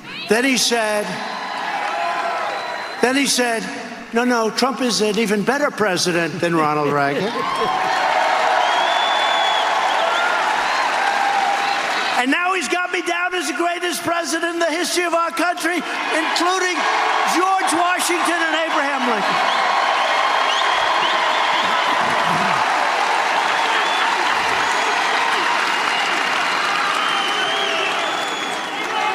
Thank you. Thank you for saying that.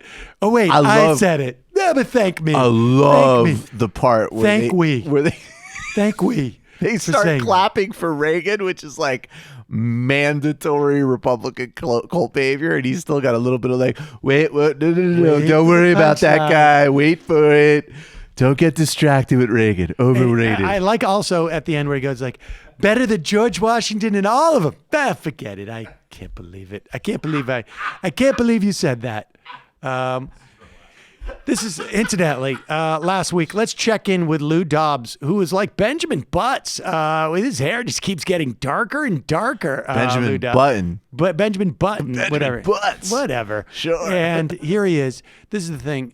Lou Dobbs has got his finger on the pulse of who Donald Trump is. That's why we know we can trust Donald Trump when he says that Lou Dobbs is the greatest president ever lived. You mentioned the first person singular.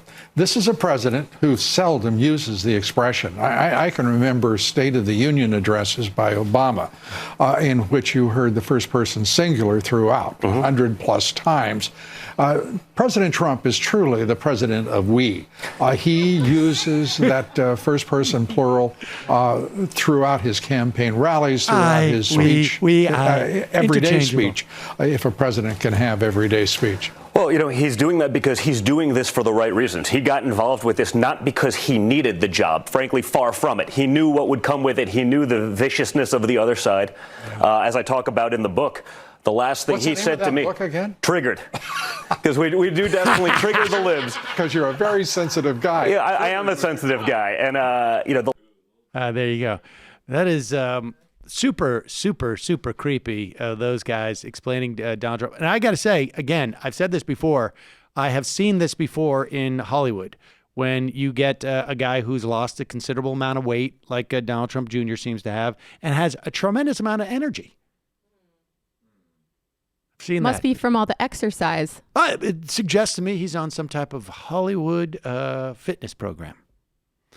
So there it is. Donald Trump, we, and the greatest president in the history of the world. Let's have a palate cleanser, shall we? The other day, Bernie Sanders went to Minnesota for a rally, and joining him on the dais, Ilhan Omar, the congresswoman from Minneapolis. And this is what she had to say at that rally. This is number 7, please. We have always believed in that America here in Minnesota, here in our district. The Hmong community, the Black community, the Jewish community, the Muslim community, and every other live side by side. And here in Minnesota,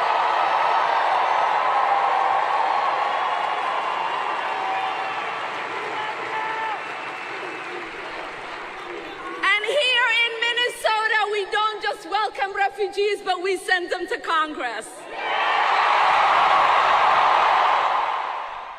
10,000 people in that that arena, over 10,000 people. And here is Ilhan Omar endorsing Bernie Sanders, and specifically on foreign policy grounds. She obviously is sensitive to this. Both from being a refugee herself and Muslim. Here is Ilhan Omar.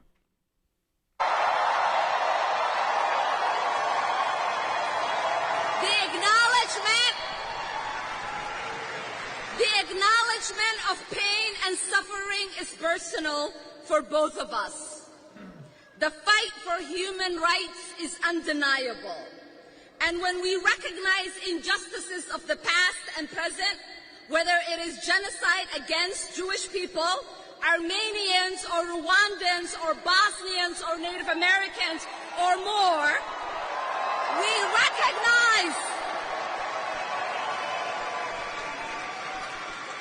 we realize that that recognition isn't about punishing our political foes, but leading within a moral obligation.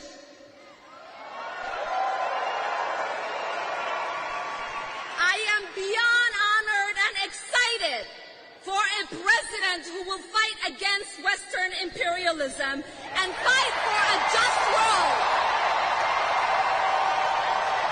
And I am excited.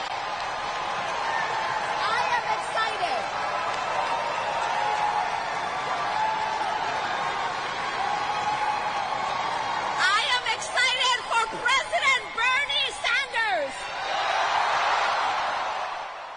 Wow.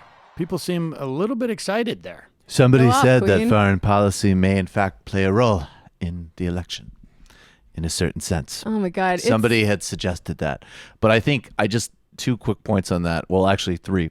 One, as Matt Carr pointed out, we always talk about how Buttigieg's vote totals are like nothing.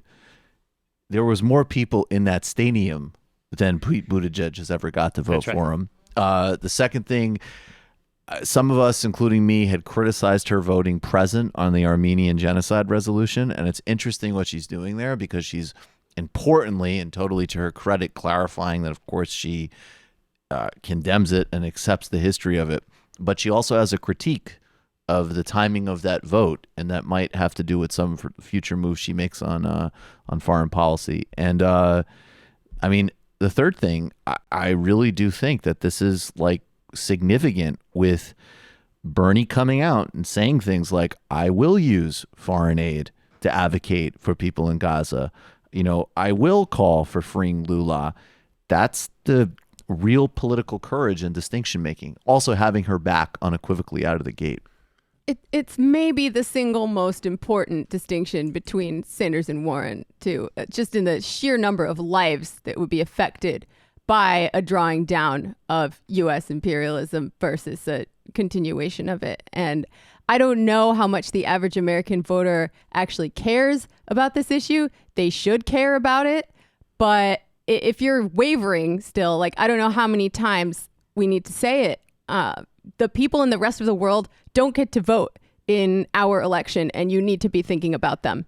Barry Crimmins used to, or had a joke, the late Barry Crimmins. Let's see. It's probably been 30 years since I heard this joke, but it was something, he said something to the effect of like, people tell me if you don't love America, why don't you leave it? And he goes, because I don't want to be victimized by its foreign policy. Pretty much. Or one of my former professors, they said, why don't you go back to Iran? He said, I don't like it there either. Yeah, and everywhere is bad. I don't like their foreign Crimmins policy is Crimmins funnier. is brilliant. Calling Yes, from a that is 646 true. area code. Who's this? Where are you calling from? Hello? Hello? Yes, I am. My name is Anthony. I'm calling out from Queens. Anthony from Queens. I like What's your on, show. Oh, well, thank you. What's on your mind? So I'm an independent voter, and I'm supporting Bernie Sanders. But I'm planning on voting in 2020. But I'm in your opinion, if Bernie becomes president, and let's say the Republican voters they really apologize for voting for Trump, do they deserve forgiveness and redemption? Because I believe bad people can change. Well, first off, I think it's highly unlikely that anybody's going to apologize for voting for Donald Trump. And I don't know, I don't know who would be in a position to offer redemption or forgiveness. I don't think there's going to be squads of people rounding up Trump voters and doing it. I'm not really sure I even understand the frame of your question. I mean, I'm just saying, okay, he becomes president. I know he implements policies that, he's gonna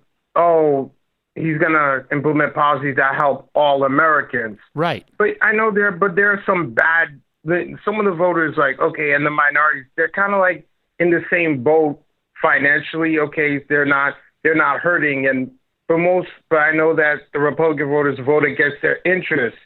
But I can understand some of the progressives are frustrated. We're frustrated with the voters for not understanding what Trump is doing, and I just think at some point that the country has to really at least come together. If there's no unity, I don't see if there's no unity, I don't see what difference Bernie Sanders is going to make.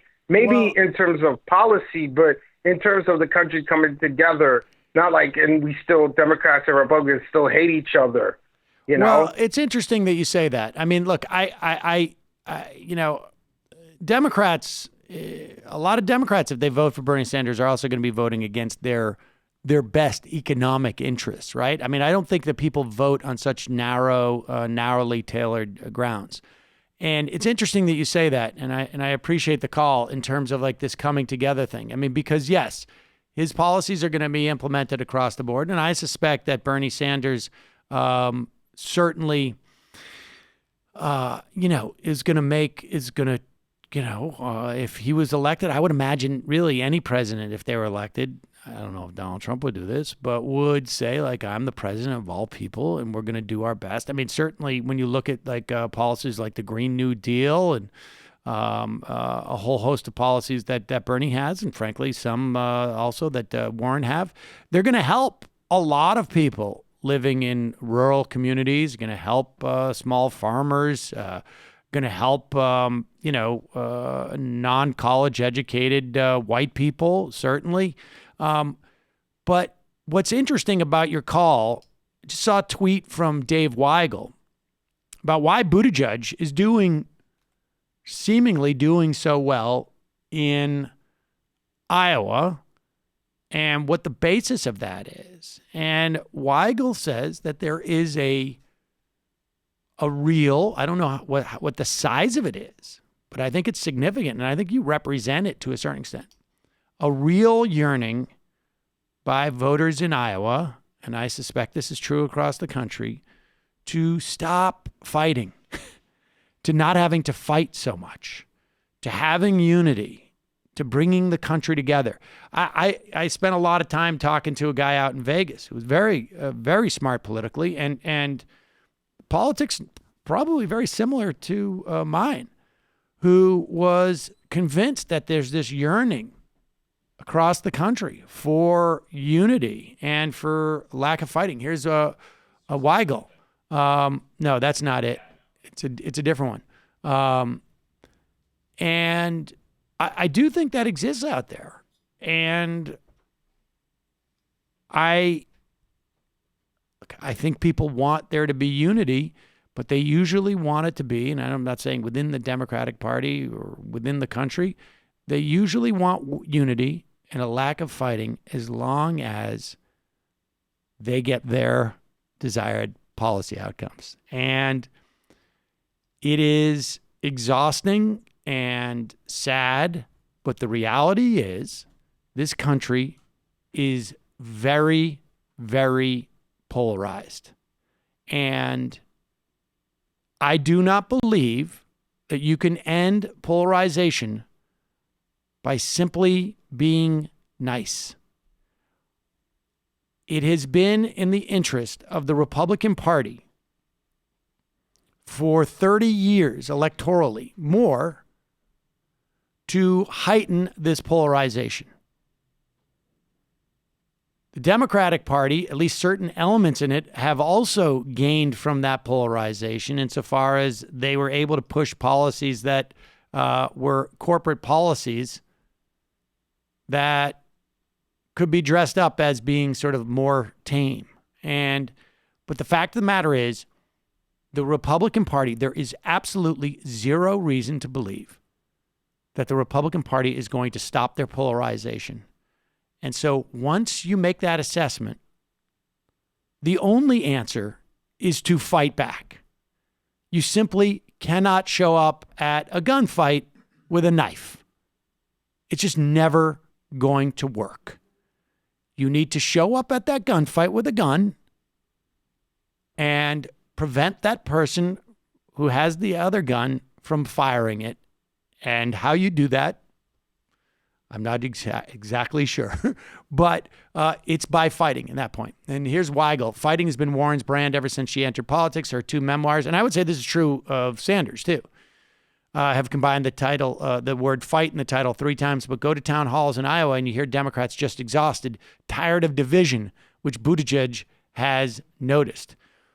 It is, I mean, largely why I've been hoping that Bernie Sanders is going to do more of those like ads where the bird lands on his dais. But I think this is true. I think it's a real phenomenon. I don't subscribe to it, and I think there is value in probably some level, Bernie and others and Warren projecting like we're going to bring the country together the America by fighting ad against did that. the. Yeah. And Bernie does do that. I think that is the only, that's literally, it's not even just my politics. I think the only practical hope of counteracting that is some type of grounded, 99 versus 1 message. The tension there though is the fact is there's still a tension. And the tension is that Bernie is still fighting. Right. And it's not that they have an issue with who the target of that fight is. They just don't want fighting.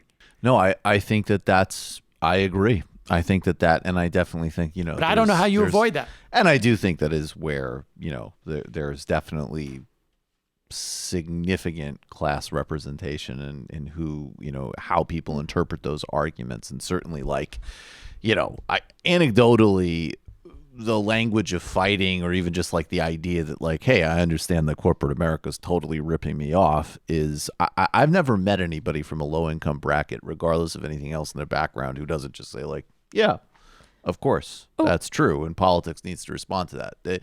the folks that I do meet who have more of this kind of like, you know what I miss is why can't we all just sort of sit around and figure out mathematically what's the best policy? Are, invariably, overused term at this point, but they are professional managerial class. I mean, I absolutely agree with that. I also think what the caller was getting at was when he said like people voted against their own interests, voting for Trump.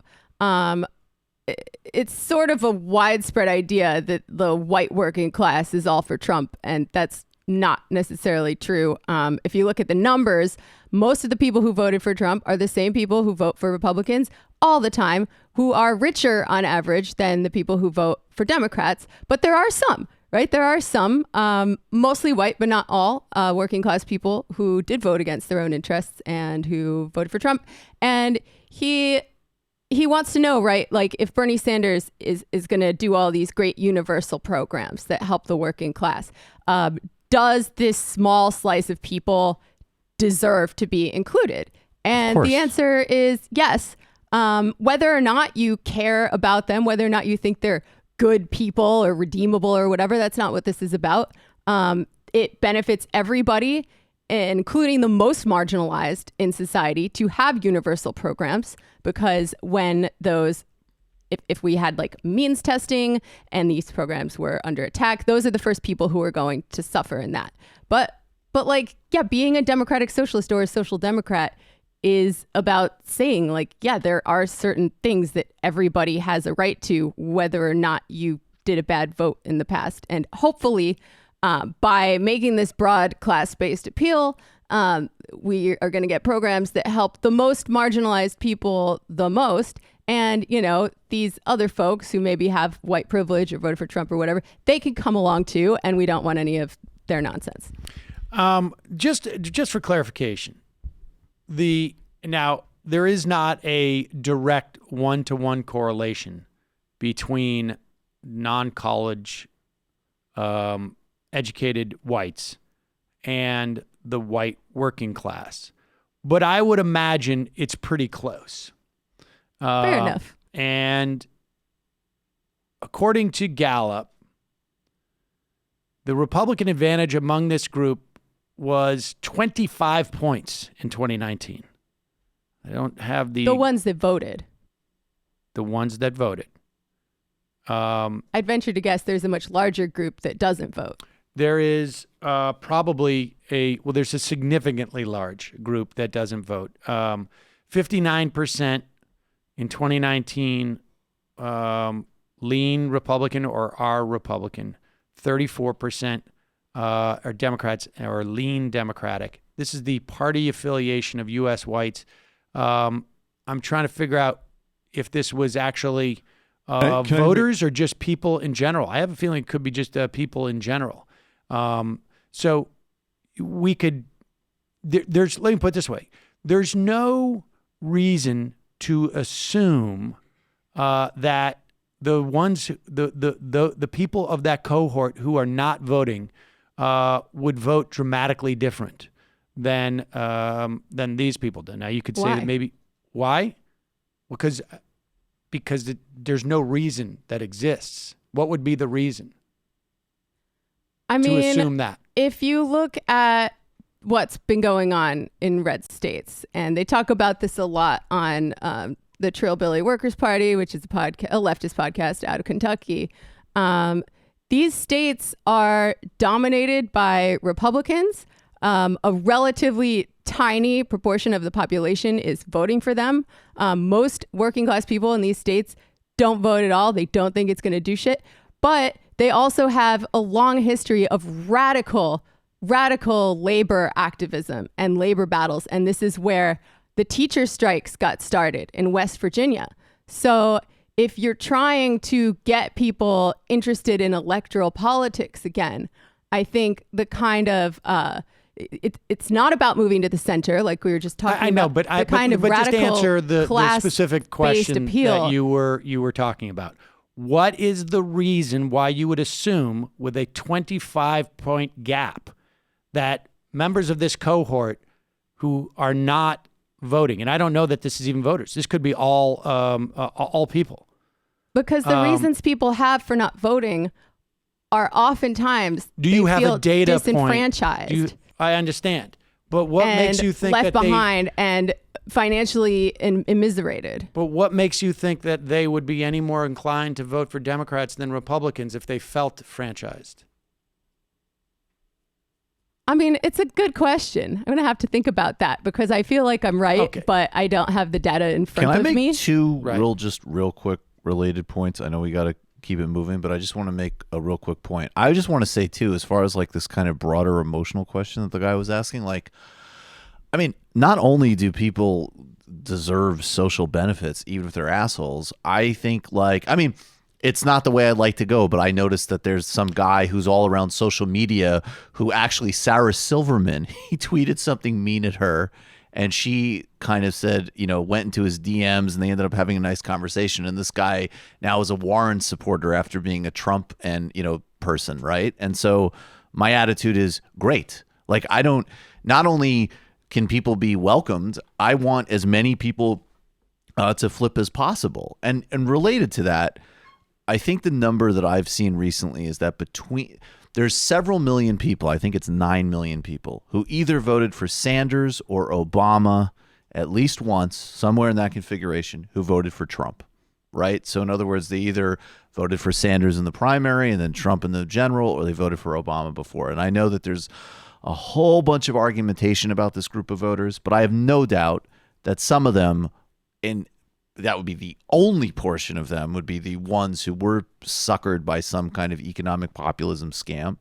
And if they're ready to come back, that's great. That's fantastic. I don't think that it's that complicated beyond that. I think we don't need to love everybody in our coalition in order to win. Yeah, no, I think the idea is just sort of like there is this yearning for, a sense of unity. And I think, sadly, I just don't think that's going to come. According to this Gallup poll, these are all people, not voters.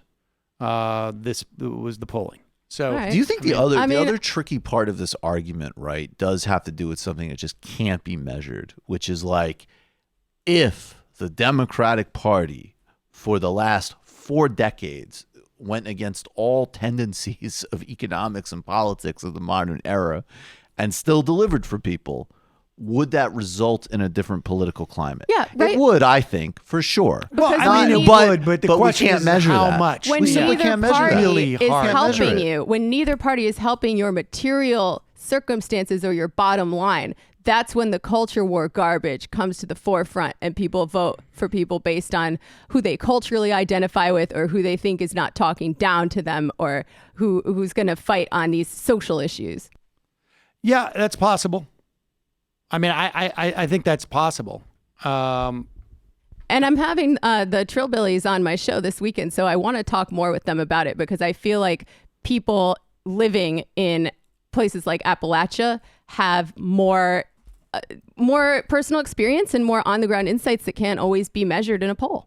That's true. I don't like people in Appalachia, and I don't care.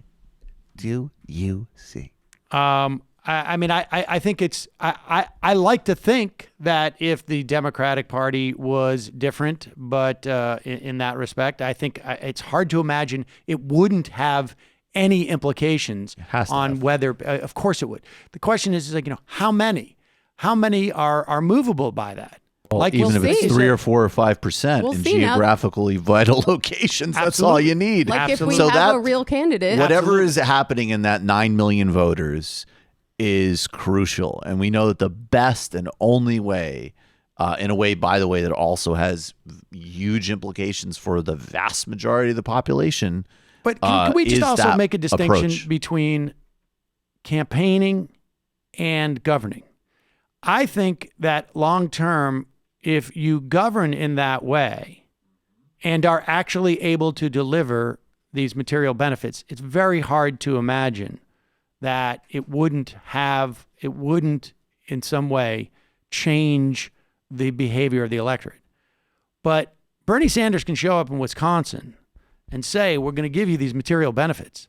But Trump can also show up in Wisconsin and say, we're going to give you these material benefits. I agree with you. I think you're have 100% jobs. right. But I think the interesting distinction is, and I think this is where the decades-long fight that he's waged does uniquely help him as a candidate, because he can at the very least say, I lost a lot just like you did because I was trying to do these things and fighting uphill, and that has a credibility creator.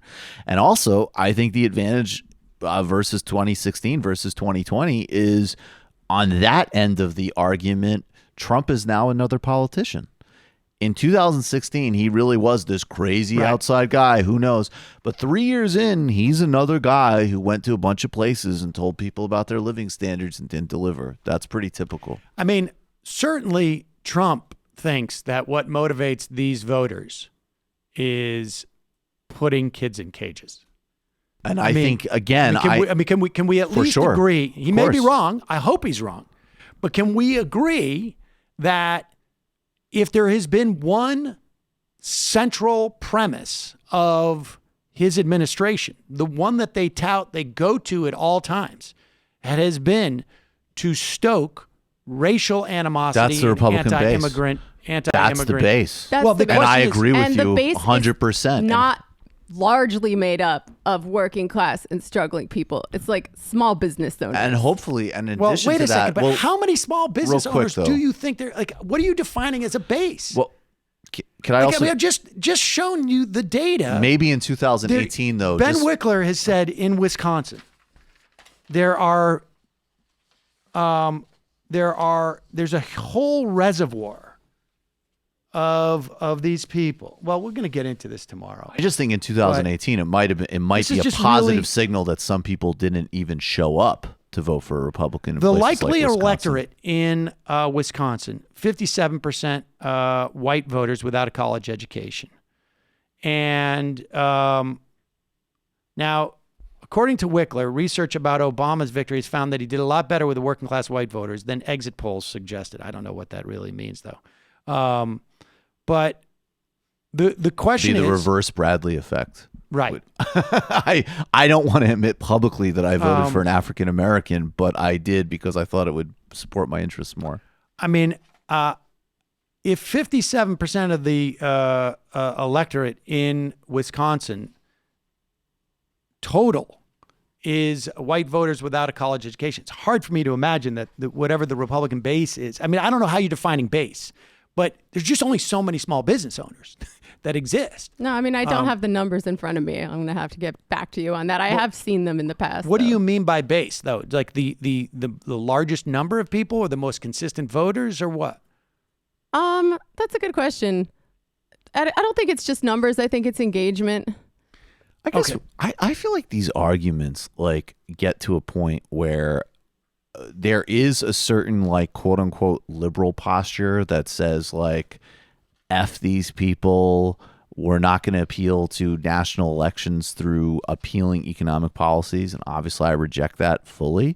And then I think the other reality is that, of course, we accept that, like, and I think Jamie accepts too, that the Republican Party is a party fusing oligarchy and white identity politics. Oh, yeah. I don't, I mean, I think it's the only part that I really want to argue is I do think that there is a significant enough segment that are geographically vitally located that they literally need to be campaigned to if you're serious about winning. Of course. And so that's it. Of course. So there's really nothing else to talk about. And I think it's a positive indication in the midterms that a Sherrod Brown is reelected, that in fact, in a bigger sense, all these protests are happening, and that maybe you're putting on the table a reason for people to vote or at least weigh their options. But regardless of how many working class people there are who voted for Trump, who might vote for Bernie, they don't need to be centered in all of this, because there is a greater number of people who don't normally vote,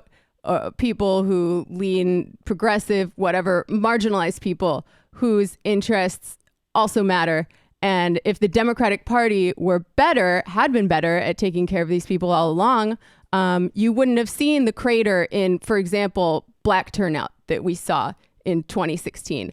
And elections are more about turnout than persuasion, as you're always saying. And I think that should really be the Democrats' strategy here. But the great thing is you don't have to choose between the needs of these, questionable questionable white working class people who voted against their own interests and the needs of minorities, because when you're talking about broad social programs, those are the same. The many, not the few. Don't be condescending to anybody. And don't speak on behalf of other people that you don't know as well. I think that's all stuff we got to incorporate. Apropos of the conversation about the what the Trump administration has been doing in regards to immigrants in this country, in regards to people from other countries more broadly, specifically refugees in this instance, here is a news report from Canadian News, CBC. There is a court case, which is sort of fascinating. As you know, Donald Trump tried to, and I don't know exactly the status. I mean, I guess they're in Mexico, but he's trying to make it impossible, trying to make a safe country deal with, I think it was Guatemala he was trying to make it with. And I don't know if they've actually been able to close this deal.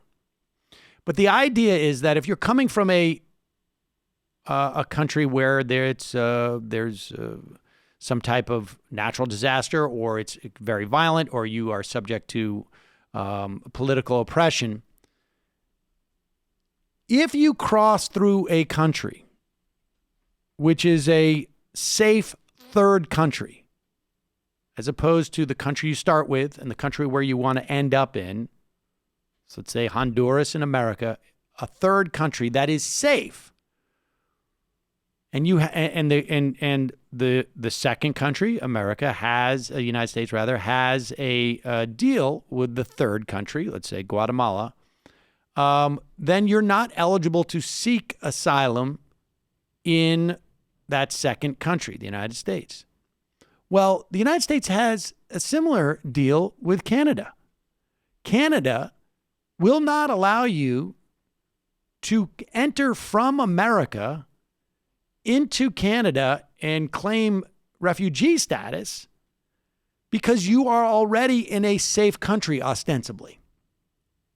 There is a court case in Canada right now that is contesting that, largely on the grounds that it is no longer safe for refugees in the United States. Here is a report from CBC.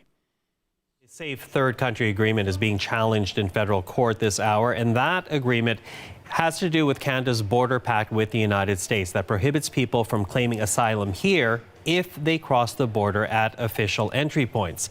At issue today, whether the U.S. is indeed still safe for asylum seekers. And for more, let's go to Habiba Noshin. She is standing outside the courthouse in Toronto, where proceedings are just about to get underway. So Habiba, nice to have you on the program. This is, I have to say, a controversial border agreement. Take us through the case and the arguments being made here. So this agreement was essentially went into effect in 2004. And what it says is that when a claimant makes their way into the U.S., the second they've stepped foot in it, that's where they'll be forced to make their claim. And then if they try to cross over to make their claim in Canada, they'll be sent back, because the argument is that if a refugee is truly fearful of his or her life, they will be making their claim in the first safe place that they land or they arrive at. And what that agreement has essentially meant is it's closed the borders for a lot of asylum seekers who would perhaps want to make their way to Canada to access its court system for a refugee claim, but they're prevented from doing so under this agreement. So it's really stopped the flow of traffic from the U.S. to Canada in large numbers. So if this agreement was to be done away with, that we would likely see a lot of asylum seekers making their claim in Canada. And some argue that that might collapse the refugee system, because we are able to maintain an orderly system here in Canada, because the number of people who are eventually making their claim is quite limited because of this agreement that's in place with the U.S. So quite limited, but and at the center of the argument, yeah. Sorry, and go the ahead. reason being that the argument that the government has made is that the U.S. is a safe place, and it's at par with the Canadian system for refugees, and therefore if you arrive in Canada or you arrive in the U.S., your chances are pretty good that you'll get a fair hearing. But the claimants are arguing today that that is in fact not the case, that especially given the events in recent years, that the U.S. Is no longer a safe country for refugees and that Canada should do away with this agreement. And I think, I'm going to look into this more, but I think the issue is that question of whether you get a fair hearing. And if there is a blanket policy that continues to limit the reasons for asylum, you don't have the opportunity if you come in at the border, let's say, and a lot of people come into the border not just from Latin America, but they make their way over to Latin America. There's a story, and we'll cover this tomorrow, about an immigrant who died in ICE care, who came from Cameroon and had worked his way up through Central America, flown into, I can't remember exactly where it was, but worked his way up through Central America into the United States. But if you are rejected for asylum at the United States border because the United States no longer considers domestic abuse situations or gang violence situations as a legit reason for asylum, you don't have an opportunity to go to Canada because you've already been rejected at the United States. And so this is a problem. Meanwhile, here is some breaking news. The U.S. Ambassador Gordon Sondland, a key witness in the impeachment inquiry, acknowledged delivering a quid pro quo message to Ukraine in a major revision to his impeachment testimony. Oh, shoot. Do I not have Hey, What Happened on this anymore? Why would I do that? Son of a gun. I can't see it. I don't think so. I don't think I have it anymore. I don't Hey, think what so. happened? Oh, there you go. You got it. So this is going to be a problem for Donald Trump. I mean, there are people who are afraid now, and he's a hotelier. He's not somebody who feels, I think, that he could go to prison and enjoy being in prison, and I think he realizes, like, oops, there's too many people on that text chain. Too many people who know the real story. So this is going to roll out. I would imagine. I think this is what our December is going to be. Frankly, I'm getting that sense. Maybe they'll do it before they'll start it before Thanksgiving. But this is just the Happy beginning. holidays. Indeed, that is exactly what I want going into the holidays. A hearing frankly. on each day of Hanukkah. Exactly. It's like one of those chocolate... An advent calendar. Advent calendars. Exactly. Damn. Countdown to the day that none of us care about because we're godless commies. Well, I mean, I'm very, very involved in Hanukkah. Not really. This is actually sort of funny.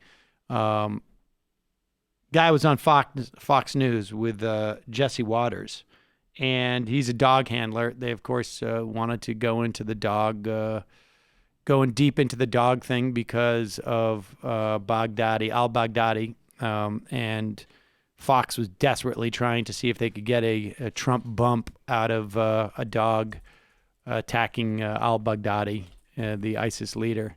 And here's a guy talking about the dogs and military.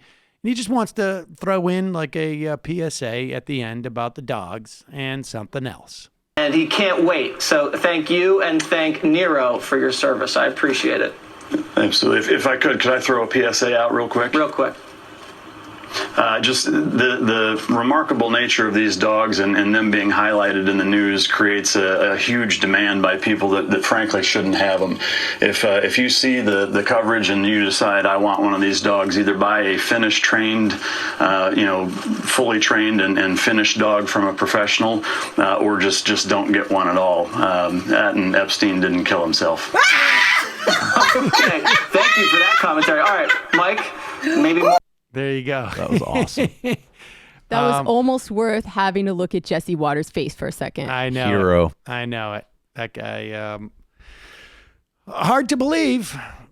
I mean, that story really disappeared from the news, didn't it? I mean, they do, but it felt like there was a lot more There's a global sweater to pull pedophile on ring that string. implicating all of the most powerful people in intelligence agencies in the world. Not to dip back into those waters again, but like, how did James O'Keefe end up getting that? That's like another like degree to which like I don't understand. Woody Allen thought he had it all under control, but we forgot about the key factor. Why is James O'Keefe the one who's leaked this information? That leads me to be like skeptical of like how it was released and who released it and why. It would be. I mean, it seems to me to be a weird place to do it unless you were maybe you're a conservative who works in the control room in that area, or maybe there is a L.A. person who has one of those dishes, because the L.A. people would have the dishes because more often than not, because they want to get these feeds early. They're expensive. It's not just like a normal size satellite dish. You need like a massive one. And your average consumer would just not buy that. And so it's possible maybe there was just, somebody had it. Do you guys see the photo going around? Somebody spent a really long time clearly in this Christmas stocking display, rearranging all these monogrammed Christmas stockings. Yeah, I saw that. To say Epstein didn't kill himself. Yeah, that was funny. Calling from a 708 area code. Who's this? Where are you calling from? 708. Hey there, Sam. Do you know how damn hard it is to get out of a well?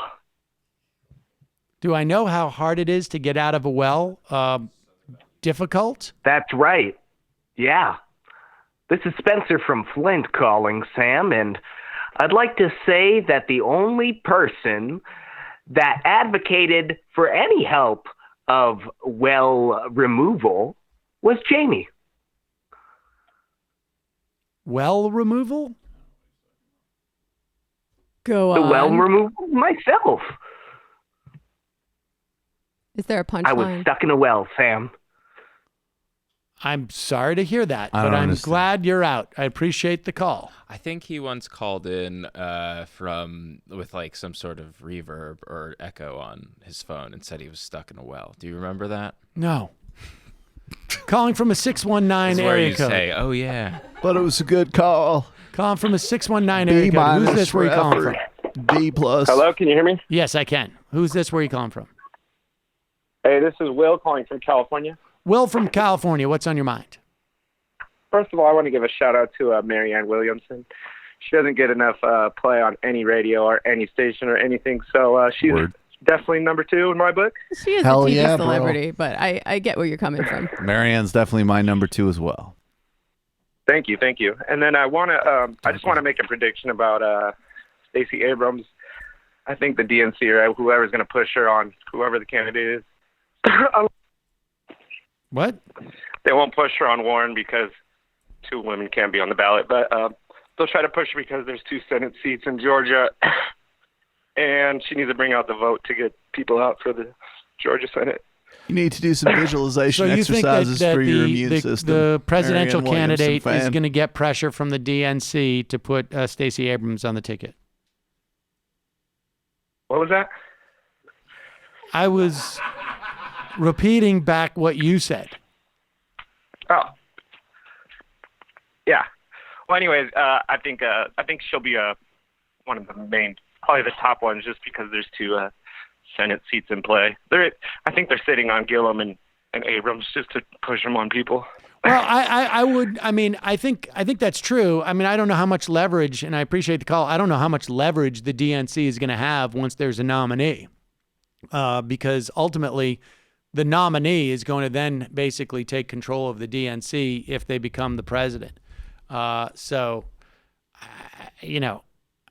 think there is largely a push, and I think probably both of them are out there now trying to develop a base of support amongst donors and party apparatchiks. I mean, I would imagine that's what I would do. Calling from a 408 area code. Who's this? Where are you calling from? Hello. Hello, 408. What's on your mind? Hi, this is Fareed from California. Hello. Hello, Fareed from California. Yeah, I wanted to talk about something that actually came up on your show. That you're talking about Ilhan Omar, I like how Michael talks about Bill Maher's show. And, I have a cynical speculation about something. The week that Ilhan Omar and the squad supported Bernie Sanders, Bill Maher had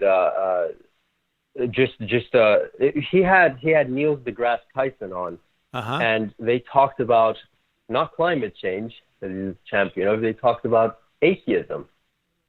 Aside from turning Bernie into the biggest elephant in the room, they're like, who's going to run for president if Joe Biden's not a good choice?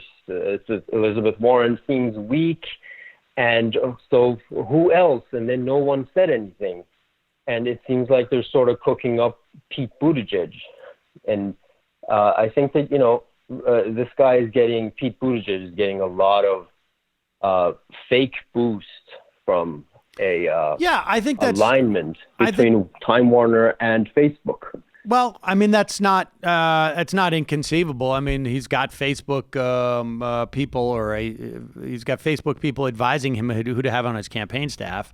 I wouldn't doubt it. I mean, I don't think Pete Buttigieg. I think he's very well could be a problem from the perspective of people who want progressive policies or want a politician who has actually some semblance of belief in something other than saying what is expedient in that moment.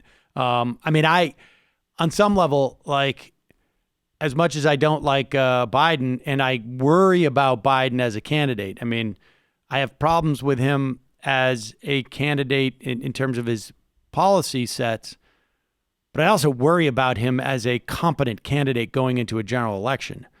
Buttigieg is sort of the opposite. I'm not as worried about him as a competent candidate going to the general election. I think he may have some problems, frankly, because homophobia still runs deep in all across the country. And I think it's easier to express, frankly, than racism. And certainly, I mean, from a discrimination standpoint, we have legal discrimination of gay people in more than half the country in terms of work and housing. But the thing that really disturbs me about Buttigieg is not even where he's landed. It's where he's traveled over the course of 7 months or 8 months of this campaign, his willingness to come out and say 180-degree opposite things with the exact same amount of sincerity within a 6 to 8 month period of time without any explanation of it whatsoever. I mean, I've seen people evolve. He's not even pretending that he's evolved. He's just sort of pretending that he never said half the stuff that he said. And there's all sorts of problems in South Bend regarding his, and you can check out the TYT reporting on this. They have done a great job of the reporting. They were even cited by local politicians about their reporting. All right, we have time for one or two more. Calling from a 585 area code. Who's this? Where are you calling from? Hey, Sam, it's Amber Haney. I'm calling from Rochester, or Geneseo. Hi. How are you? Good. Hi, Amber. What's on your mind? Well, I'm calling to remind people to vote. It's election day. Indeed. And also I'm running for town council. Great. Down here. Congratulations. Where I live. Good luck. I'm very nervous, so I apologize. Yeah, thank you. You're nervous about the election or being on the phone? Go ahead. You're nervous Sorry. about the election or being on the phone? Being on the phone with you, I'm more nervous about, actually. Well, I hope. Well, thank you. I can I'm say not sure so if myself. You know I don't know if you know what Lou Dobbs has said about me, but go ahead. Yeah. I actually, I have lots to talk to you about because I listen to you pretty much every day. I like your commentary. But anyway, going back, I started listening to you about 2 years ago, shortly after the Trump when Trump won. And I think what happened was I was listening to the Young Turks, and then Jimmy Dore would pop up, and he got too crazy for me. And for some reason, the algorithms kind of headed in your direction. Uh-huh. So I just want to let you know I appreciate your commentary on things. Like I said, I listen to you. I try to read some of the books that you guys or some of the books, the interviews that you guys do, the books, it kind of goes over my head a little bit, I'll be honest. But so I just wanted to let you know that I appreciate you. Remind people to vote today, and local elections matter, that sort of thing. So. Yes. Warning. Good luck. Warning. Good luck. Warning. Appreciate the call. There's a Let us fucking know how sellout. you did. Call back in and let us know how you did. There's a fucking sellout running for town council. Right, smearing Jimmy Dore. Do I sound like that? Total Jimmy Dore smear. Well, I hate Jimmy Dore. very Good much. luck. He got crazy. Very much appreciate that. He got crazy. He got totally crazy. Update us tomorrow with your election win. Oh, yeah, for sure. Yeah, right, I'd love good luck. to. Thanks so Bye-bye. much for taking my call. I appreciate it. Folks, yes, by all means, go out and vote today. New York had, for the first time ever, early voting, which I availed myself of last week. But if you did not go out and vote, you may not know all the races, but it's important to get out there, even if there's just one or two votes. I got a chance to vote for Will Yandick, who ran against Zephyr Teachout a couple of cycles ago up in the 19th district. He's running for town supervisor. So I was very excited to do that. Saw him at the farm. I'm not that excited, but I am going to vote Jumaane Williams for public advocate. There you go. Do you want to write me in for anything? Available. No problem. Final call of the day, calling from an 862 area code. Who's this? Where are you calling from? Hi, this is Walker. I'm in Brooklyn, actually. Walker in Brooklyn. You are the final caller of the day. What is on your mind? Yeah. Well, I am calling. I was listening to, this is basically going to be a slightly long request for Shafar, but I was listening to the Clarence Thomas, and on this past Friday, November 1st, was my granddad's memorial. He was a black federal judge who, on his deathbed, was talking about Medicare for all. And it was a very interesting, I mean, they come from very different places, but I mean, both Yale Law School, and I saw some potential parallels in where his life could have gone. Interesting. So I appreciated that. All right. Well, here's the shofar. And I appreciate the call. Folks, we will get to more calls tomorrow. We're going to do just a news day. Try and open it up. Sorry, we had a lot of people hanging on for quite some time. What a story right there. What's that? No, this fascinating call. Yep. See you tomorrow. It might take all the strength I got to get to where I want, but I know somehow I'm gonna get there. I wasn't looking when I just got caught between the truth and the lie bar, but finding out won't make me feel any better. Yeah, I know the clock is ticking, but the meds are gonna kick in, and my pilot light shining bright. I guess somewhere the choice was made for the option where you don't get paid, for the road that bends before it finally breaks you.